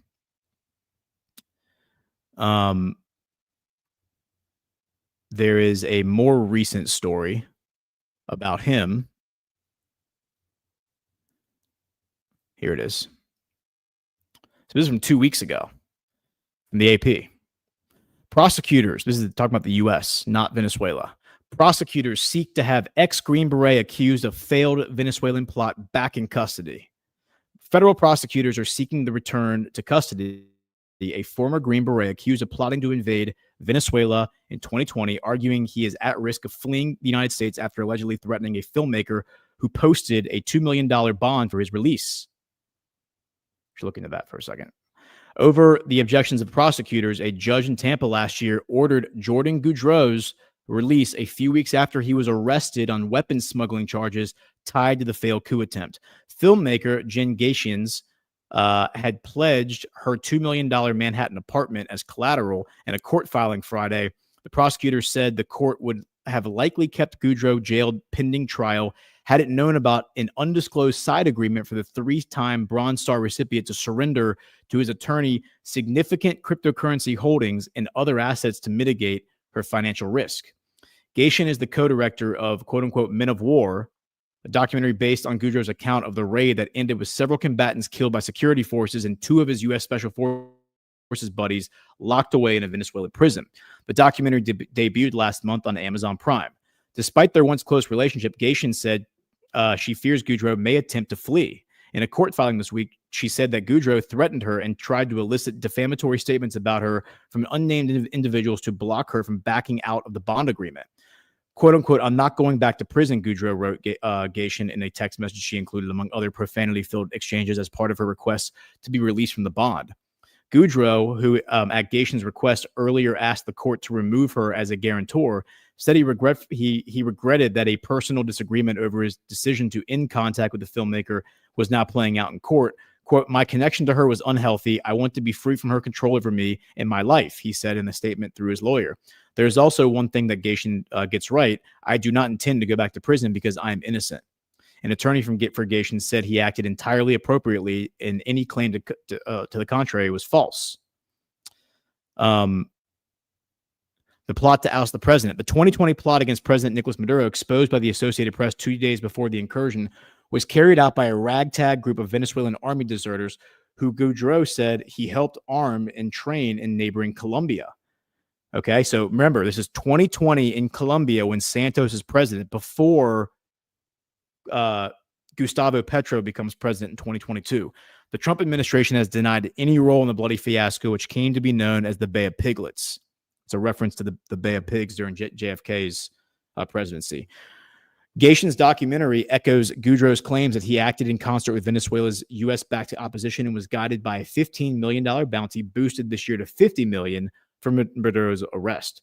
Goudreau has said he received frequent winks and encouraging words from officials and people close to the White House with whom he was in close contact at the time, including Donald Trump's former bodyguard, Keith Schiller. Despite the denials of U.S. involvement in the operation, Trump has made no secret of his desire to see Maduro gone. In August, he deployed multiple warships equipped with fighter jets and thousands of Marines to the Caribbean waters near Venezuela, with orders to strike against drug runners allegedly for working for a Venezuela gang. Trump designated a terrorist organization. To date, 17 people have been killed. Goudreau, 49, said he became a believer in the cause of Venezuelan democracy after working security at a benefit concert held in Colombia to deliver humanitarian aid across the border. Despite a lack of Spanish, he drew close to several exiled allies of opposition leader Juan Guaido. So there you go, Juan Guaido, the friend of Maria Corina Machado, who the U.S. then recognized as Venezuela's legitimate leader. Over several months, a plan was hatched to invade Venezuela with a goal of sparking a popular rebellion. This is Operation Condor, guys. It's Operation Gladio. And if you're familiar with Matt Ehret's wife's work, Cynthia Chung, she has done extensive research on how the Green Berets specifically, these guys are all former Green Berets, were used in Panama and other parts of Central America to overthrow governments for decades. So this aligns perfectly with verified information that we know from the past of the CIA using retired Green Berets and maybe even active duty Green Berets. I have to go back and check her notes. She's written Substack articles about this. She's written books about this. It's very real. And this follows a pattern that's pretty obvious. And again, the base of operations for doing this Bay of Piglets thing was Colombia under the former president. And now you have a new president who is this guy's like arch political nemesis. Okay. And then this Florida-based security firm, Silvercore. I'm interested in what this is.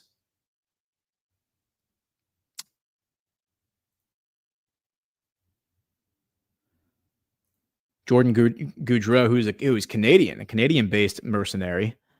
That is interesting. I just want to see what. So here's Silvercore, a private military company. That sounds promising. In April 2018, Goudreau began working with schools in Cartagena, Colombia, to teach safety classes for students. Silvercore USA provided security services for at least one Trump rally. Okay. Fine. Goudreau was acquainted with Keith Schiller, President Trump's longtime director of security. All right. February 2019, Silvercore provided security services at Venezuela Aid Live, which led Goudreau to turn his attention to Venezuela. According to Drew Wright, a former business associate of Silvercore, Goudreau saw an opportunity to overthrow Maduro when the Trump administration focused on removing Maduro from power. This is interesting. So this would kind of reinforce why Trump would lean into this momentum, like why he would draft off what these people were already doing. So Trump kind of leans into this as like, oh yeah, we're totally we want to see Maduro gone. This guy takes the initiative and says, well, if Trump wants it, I will bring it into existence. I will will it into existence. I'm going to do this because Trump says he wants it. And then 2 days before the operation goes live, it's exposed. Let me find that article.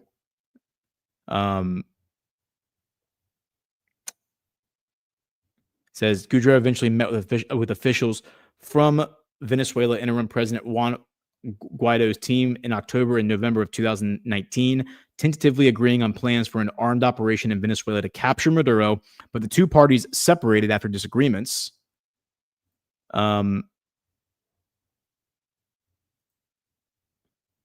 And here's a Washington Post article that says that the timing of this is fascinating, guys, because as I explained on the narrative when I went on there the last time, I was showing Burning Bright all the actuals of it looks like Maduro was working with Trump starting in 2017, 2018, and then 2019, things really started to pop off where you had all these executives that Maduro had been targeting with this very damning evidence. Getting arrested around the world or resigning from their positions as the top oil executives in the world, resigning from their positions as like the president of Glencore. Alex Beard comes to mind. One of the most powerful oil executives in the world resigning in disgrace in 2019 because he was exposed for being involved in corruption. It says right here, from a Miami condo to the Venezuelan coast, how a plan to capture Maduro went rogue.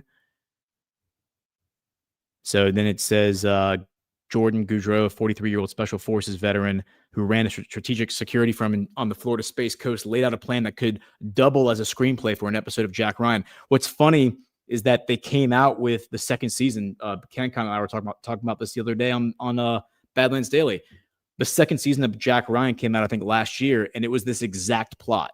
It was the CIA overthrowing the Venezuelan government by sending a bunch of mercenaries in there to help the good, earnest people of Venezuela overthrow the ruthless dictator in Venezuela.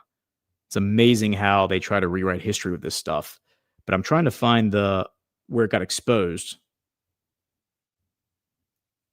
because it says that 2 days before, don't tweet about your coup. Now this is interesting. We're probably going to end up just focusing on this little rabbit hole for the rest of the show. But We'll get into Russia and Europe on Friday on geopolitics with Ghost. So this is May 5th, 2020. Why would you tweet about your coup? Normally, when people practice a thing for a very long time, they become competent at it. The U.S. government, for example, has invested decades, troops, and money into its traditional activities south of the border. By this, I mean coups. The U.S. has never met a left-wing Latin American political figure it did not want to overthrow. And you would think that after a while, they get good at it, and that this skill honed over so many generations would perhaps trickle down from the CIA and sundry special forces to our patriotic mercenaries. Enter Silver Corps USA. The Venezuelan government announced on Tuesday it had arrested 13 combatants in what it categorized as a failed incursion. Among them were Luke Denman, et cetera, explains the people involved. Private security firm founded by Justin Goudreau, though one might be tempted to doubt the word of Venezuelan President Nicolas Maduro. Recall that, quote, American mercenaries captured in a plot to overthrow Latin American government is probably the least surprising headline a person could invent. And also, they filmed themselves doing a coup.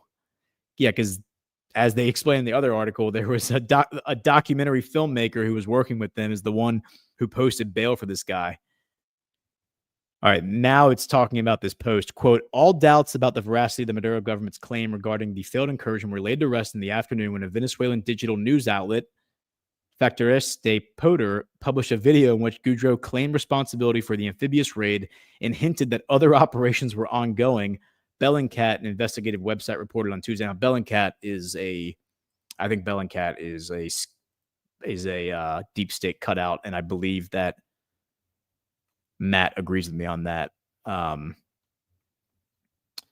that doesn't mean that there isn't truth woven into the stuff they report on. I just want to see what.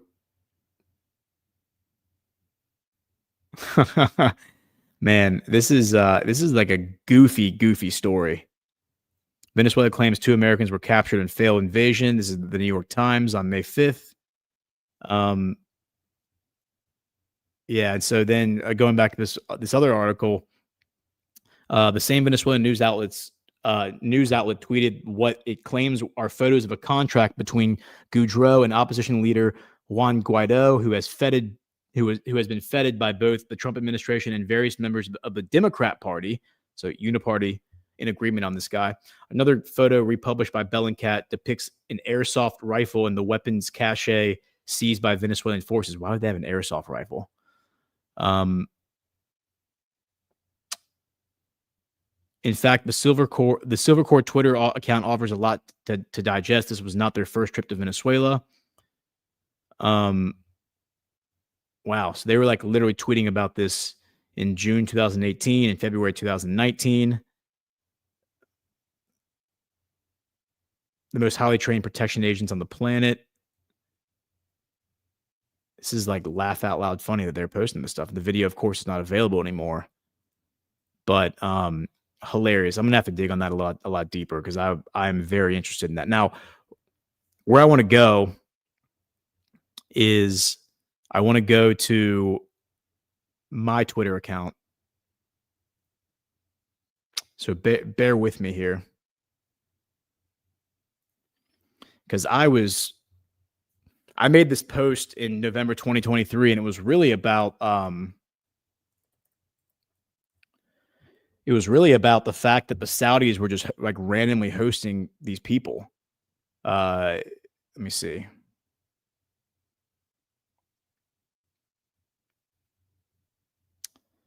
So yeah, I want that, but that's not what I'm looking for. I'm looking for. I'll show you that tweet in a minute. I want this one.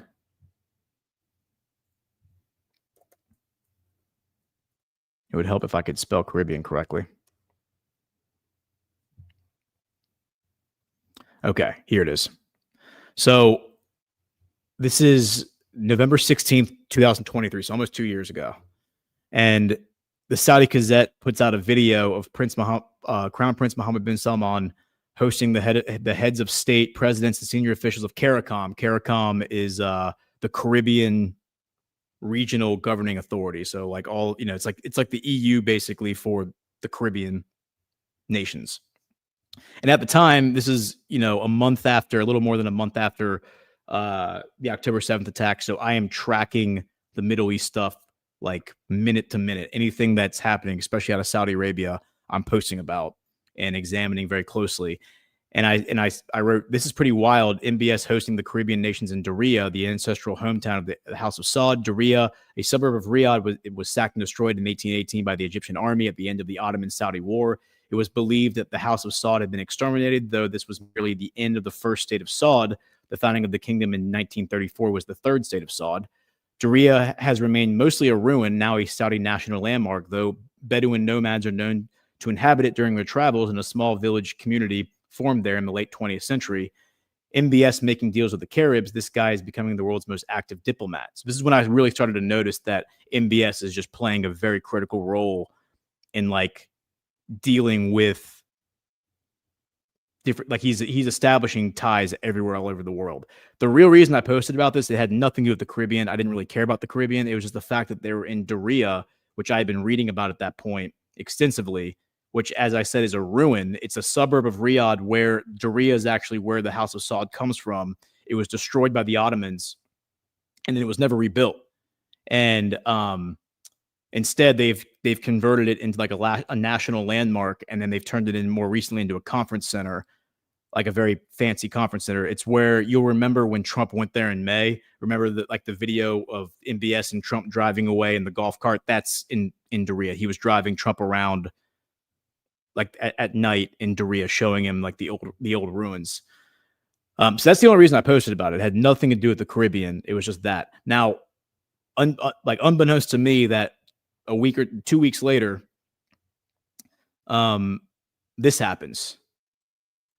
So let's see. I think So DD Politics posts, breaking: the Brazilian armed forces are on high alert following a notable deployment of military assets and personnel near the eastern Venezuelan Guyana border. Officials suspected potential invasion by Venezuela to annex the Guyana Essequiba region, constituting more than 60% of Guyana's territory, and subject to claims by the Venezuelan government. Video allegedly shows Brazilian troop movements towards the Venezuelan border. So they're talking about this territory. So this entire region, like the hatched red and the dark red, that is Guyana. Like that is the current state of Guyana. Now, Guyana is important because it's the only country in South America that is part of the British Commonwealth. It's important. Okay. Canada is also part of the British Commonwealth. And then I think there's one in Central America. I want to say there's one there, but don't quote me on that. And then there's several Caribbean islands that are part of it. But the only one on the mainland South America is Guyana. And there's been this long dispute over the oil, this vast oil belt. When Trump talks about the largest oil reserves in the world are in Venezuela, he's talking about this big oil belt that's in the water off the coast of Venezuela. A lot of it runs in front of this territory, Guyana Essequiba. And so Maduro has been asserting for years that territory was never formally given to the British, and it's actually it's always been part of Venezuela. And there's been a big territorial dispute, and the oil executives from like Citgo and Exxon and all them have been engaged in lawfare against Maduro in court, arguing that this oil off the coast actually belongs to the government of Guyana, not to Venezuela, because Maduro refuses to give them rights to access the oil belt, whereas the Guyana government is in their back pocket. So that's what this whole thing is actually about. It's actually about the oil and the water out here. And that's why there's the video of this this troop mobilization, because they're suddenly fighting on the border of Guyana and Venezuela. And what it seems is happening is an incursion into Venezuela to destabilize the Venezuelan government. And what's interesting is that so here, like I'm just reposting my post from 2 weeks before, and then I'm noting that at this meeting, MBS is posting pictures of himself with the president of Guyana. I'm not really sure what to make sense of it. Back in Riyadh, you have the president of the Republic of Suriname, which is the other country next to Guyana, meeting with the diplomats.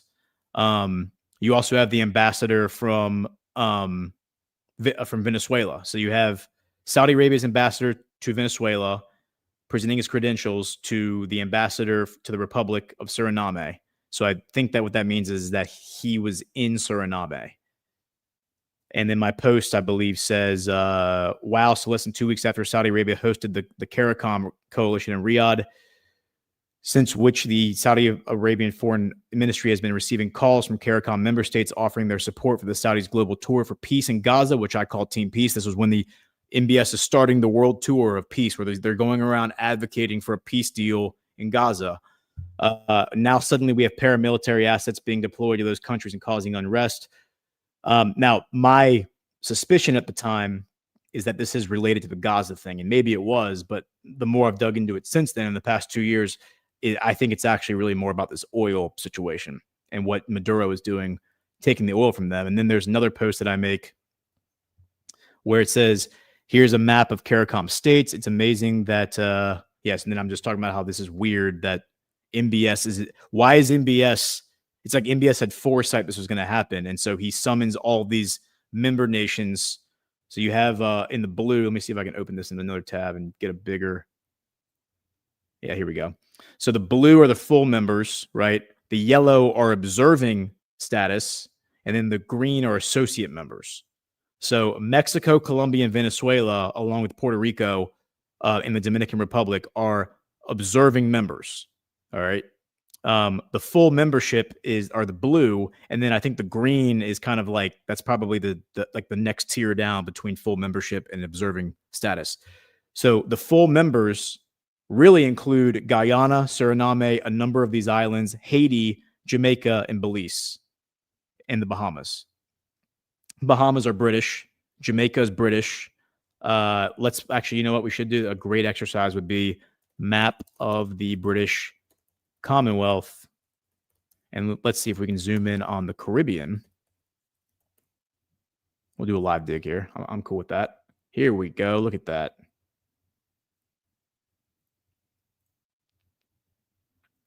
And let's make this as simple as we possibly can. Let's, how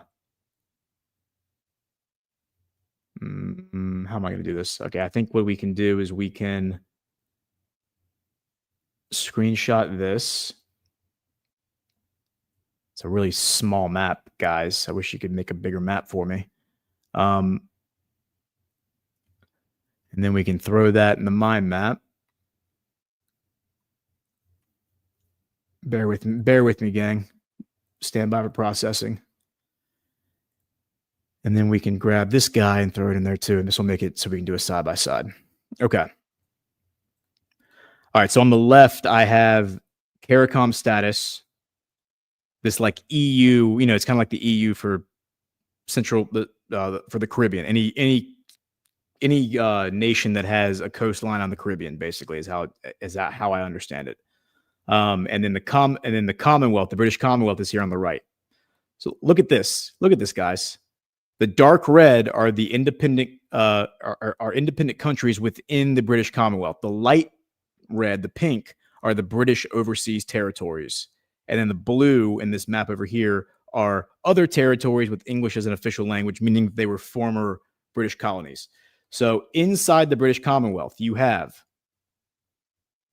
Guyana, Jamaica, Belize, the Bahamas, and then all these islands in the Antilles. Right here, you have the Upper Antilles, which are these larger islands, and the Lower Antilles are these tiny little islands closer to Venezuela. Okay, and then let's go over here. Look at this. It's the exact same map. You got Guyana, you got Jamaica, you got Belize, the Bahamas, and then all these islands in the Antilles, with the yellow being the ones that are like, all right, we're observing members, but we're not going to join because we're not going to surrender our sovereignty. Look, Trinidad and Tobago, which is this large island off the coast of Venezuela, they're blue, which means they're a full member, and they're part of the British Commonwealth too. Are you seeing a pattern here? Because I'm seeing a pattern here. So it's like the British Commonwealth, as to tip my hat to Matt Ehret and Cynthia Chung's research, it all traces back to the city of London ultimately. And these conflicts that are happening are ultimately about whether or not the British Commonwealth maintains its control over its vassal states. And one of the ways that they like to establish the control is by creating these regional authorities where individual nation states surrender their sovereignty to a greater regional bloc in the name of security. And the regional bloc is saying, okay, this is a way that we can defend one another against outside threats and resolve disputes between nations within this organization.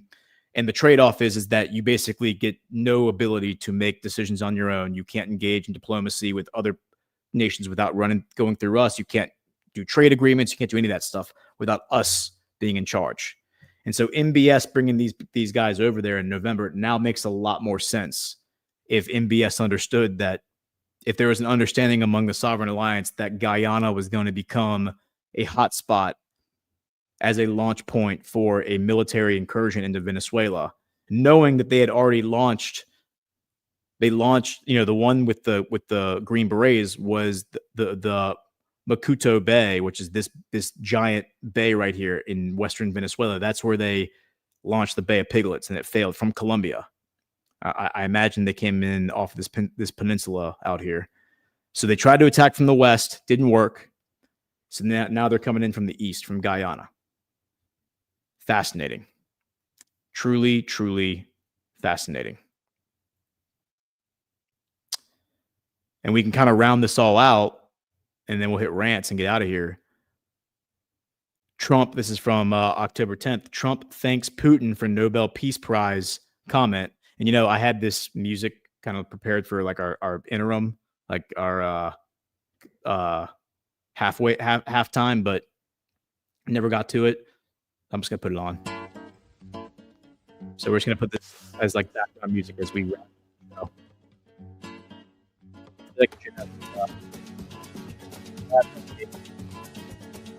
Hawaiian shirt on, maybe. Feel a little more tropical. So Trump is thanking Putin for the Nobel Peace Prize comment, because Putin, of course, said Trump is the one who deserves it, not Maria Corina Machado. The U.S. president was passed over for the award on Friday in favor of Venezuelan opposition politician. Donald Trump has expressed gratitude. Sorry, I'm trying to turn this down so that I don't have to speak over it. Gratitude to his Russian counterpart, Vladimir Putin, for the latter's reaction to the Norwegian Nobel Committee's decision not to award the U.S. president its famed Peace Prize. Since assuming office in January 2025, Trump has on multiple occasions claimed that his efforts to mediate international conflicts, including most recently in Gaza, merit him winning the award. Speaking in Dushanbe on Friday, the Russian president, Putin, who was on a state visit to Tajikistan, remarked that the Nobel Committee has a history of awarding individuals who, in fact, did nothing for peace, thus discrediting the honor of the award to a large extent. Putin noted that while it was not his place to decide who should get the prize, Trump is really doing a lot to resolve difficult crises, which last for years and decades. He cited the U.S. president's recent mediation between Israel and Hamas in the Middle East and his genuine efforts to put an end to the bloodshed in Ukraine. In a post to his Truth Social platform, Trump published a screenshot of Putin speaking, declaring, "Thank you, President Putin." I feel like I'm Ricky Ricardo right now. I just feel like I am Ricky Ricardo. Lucy! You know what? I'm going to stop calling Maria Corina Machado. I'm just going to start calling her Lucy. She's Lucy from I Love Lucy. Let's hit some rants. I'm feeling it. I'm feeling the rhythm of the Nobel Peace Prize. Hit the thumbs up. Hey, Liz May, $20. Love you from Virginia Beach. What's up, Virginia Beach? Shout out to Virginia Beach. Very based. Yeah, man. We love it. Love that Virginia's in the chat. Thank you for the support, Kay Liz May. And I don't know if you're connected to the Virginia. Let me turn this down a little bit so you can hear me. If you're not connected to the Virginia Badlands group, reach out to Bunny. I think you can do that through our website. But there's a Telegram chat. They do meetups as much as they can, at least once a month. And the group has grown a lot over the past couple of years. So I'm pretty sure a bunch of them are going to GART here in a few weeks. So thank you, Kay Lisme. S-Hole, $50. Wow. Thank you so much. Very generous. For all your hard work, especially yesterday, 4 shows. Yeah, it was yesterday was a lot, but it was worth it. And then, of course, I stayed up after that last show and talked to Josh and Alpha for like an hour, like we just talked. And a lot of, I mean, those guys are very interesting, and we could talk all night. But we will be doing more shows together, I think. So thank you for the rant, S-Hole, and Kay Lisme. Very generous. PJ Corrigan, $5. Speaking of a coalition of the willing, Stankonia said that they were willing to drop bombs over Baghdad. Stankonia. Yeah. This is from the Chappelle Show, right? Yeah. Because that's Outcast. I'm feeling you, PJ. I'm feeling you. PJ, I hope you're going to be in Cocoa Beach, dude. I think you went there. I think you were there 2 years ago.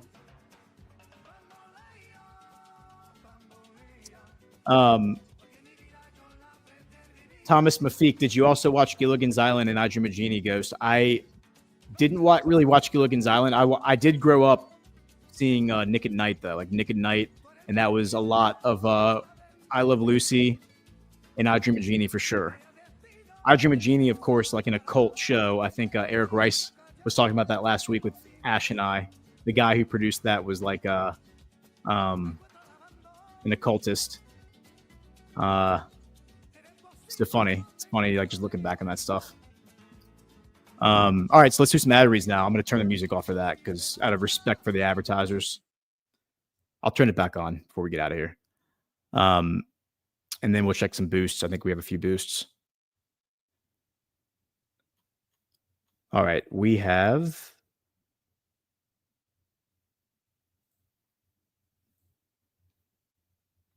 Van Man.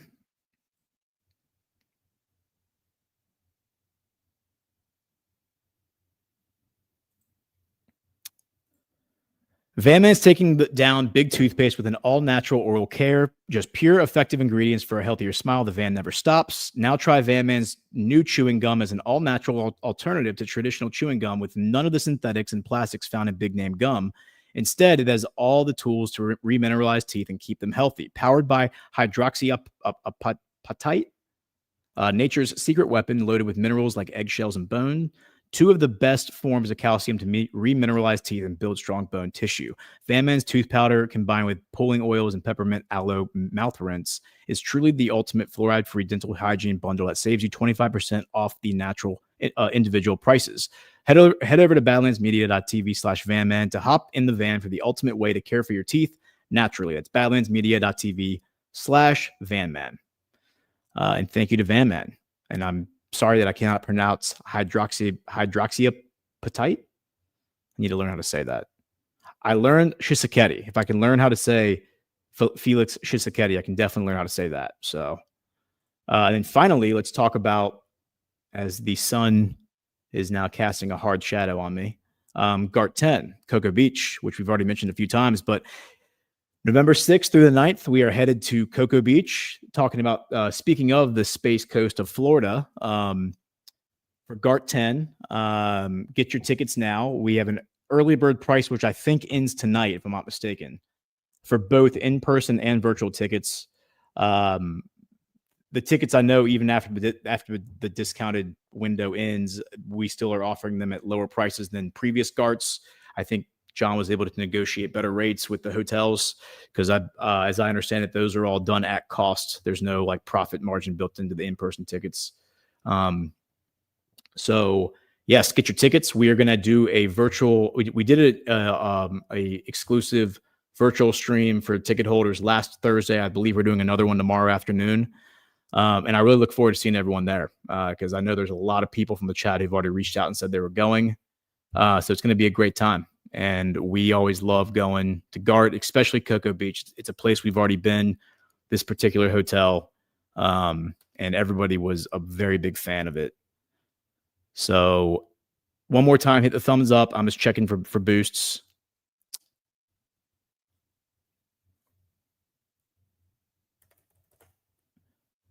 All right. Pasadena Kate. Hey, Kate. This is from today. $25. Ghost, you are a wealth of knowledge about the Middle East and explain it in a way I understand it better than if I research it online. Thanks and keep up the great work. Well, I appreciate that feedback, Kate. That's my intention. My background is architecture and construction. And the thing that I really took away from architecture school is taking complex ideas and being able to convey them in a presentation format, like when you're speaking to people who aren't necessarily knowledgeable on construction or architecture, being able to explain ideas to them in a very simple manner, like in, a sentence or two. That was really what I took away from that industry and that experience.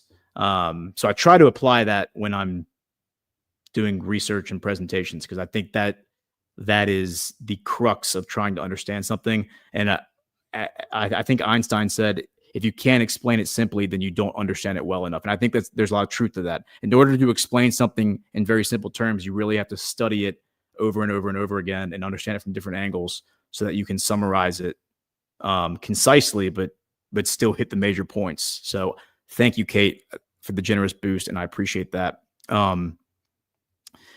And we have Mr. Chemo from October 8th. This was last Wednesday, but it must have been after the show. $100, no message, but just $100 donation. Thank you, Mr. Chemo.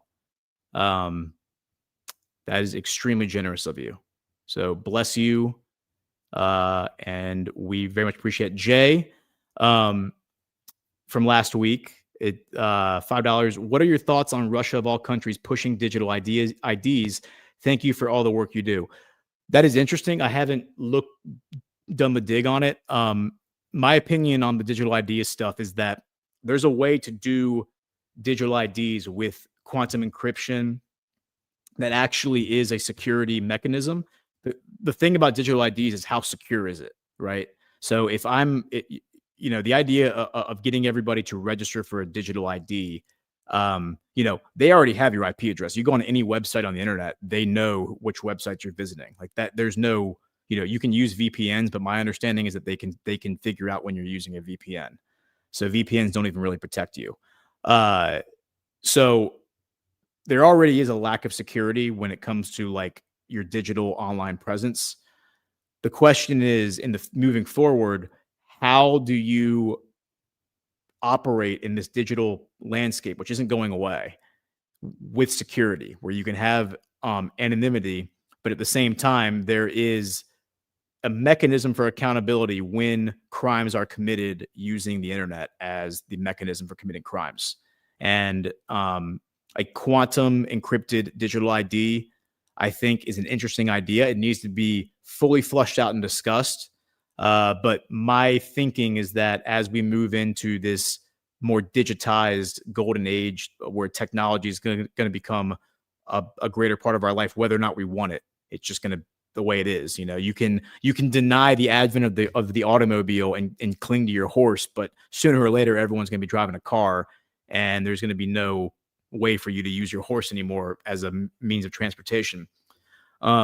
It's really important to maintain individual sovereignty and individual identity and protect the individual. That is the crux of the American value system, versus like the Israeli value system, for example, prioritizes the security of the state over the individual, meaning they would be in favor of a digital ID that has no security. So they know exactly what everybody's doing. So if Hamas or whoever else is operating against them online, they know exactly who these people are. So encryption and security is really at the core of that question, and it's a dialogue that needs to happen. So I hope that answers your question. And with that said, I think we're good. Let me make sure we don't have any more.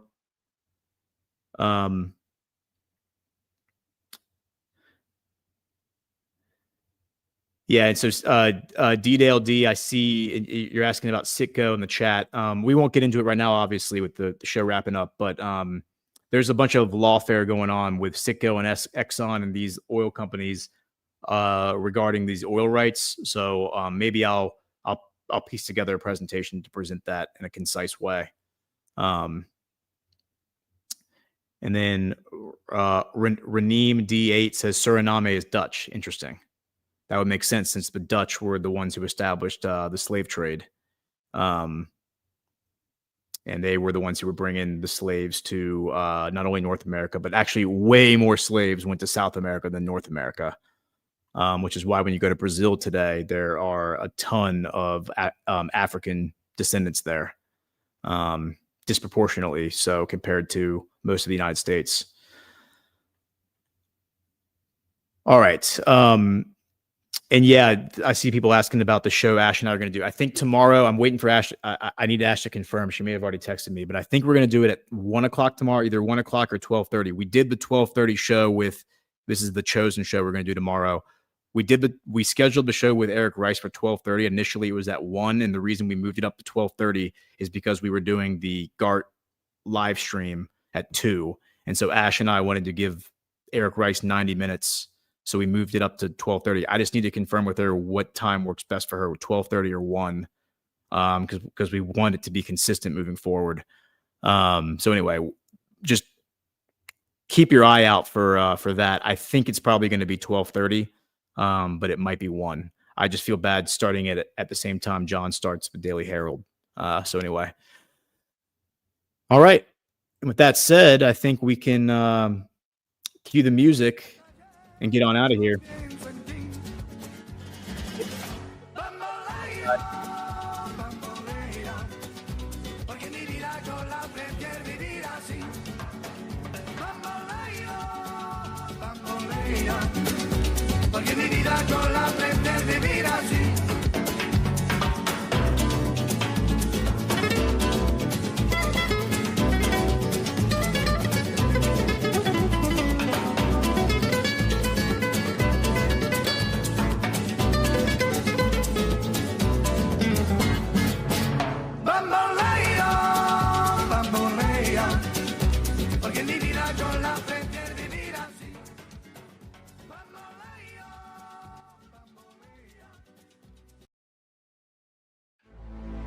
Thank you so much for joining us, and don't forget to hit the thumbs up on this video. And a special thank you to all of our advertising partners. Please remember to shift your dollars to support those businesses that support Badlands Media.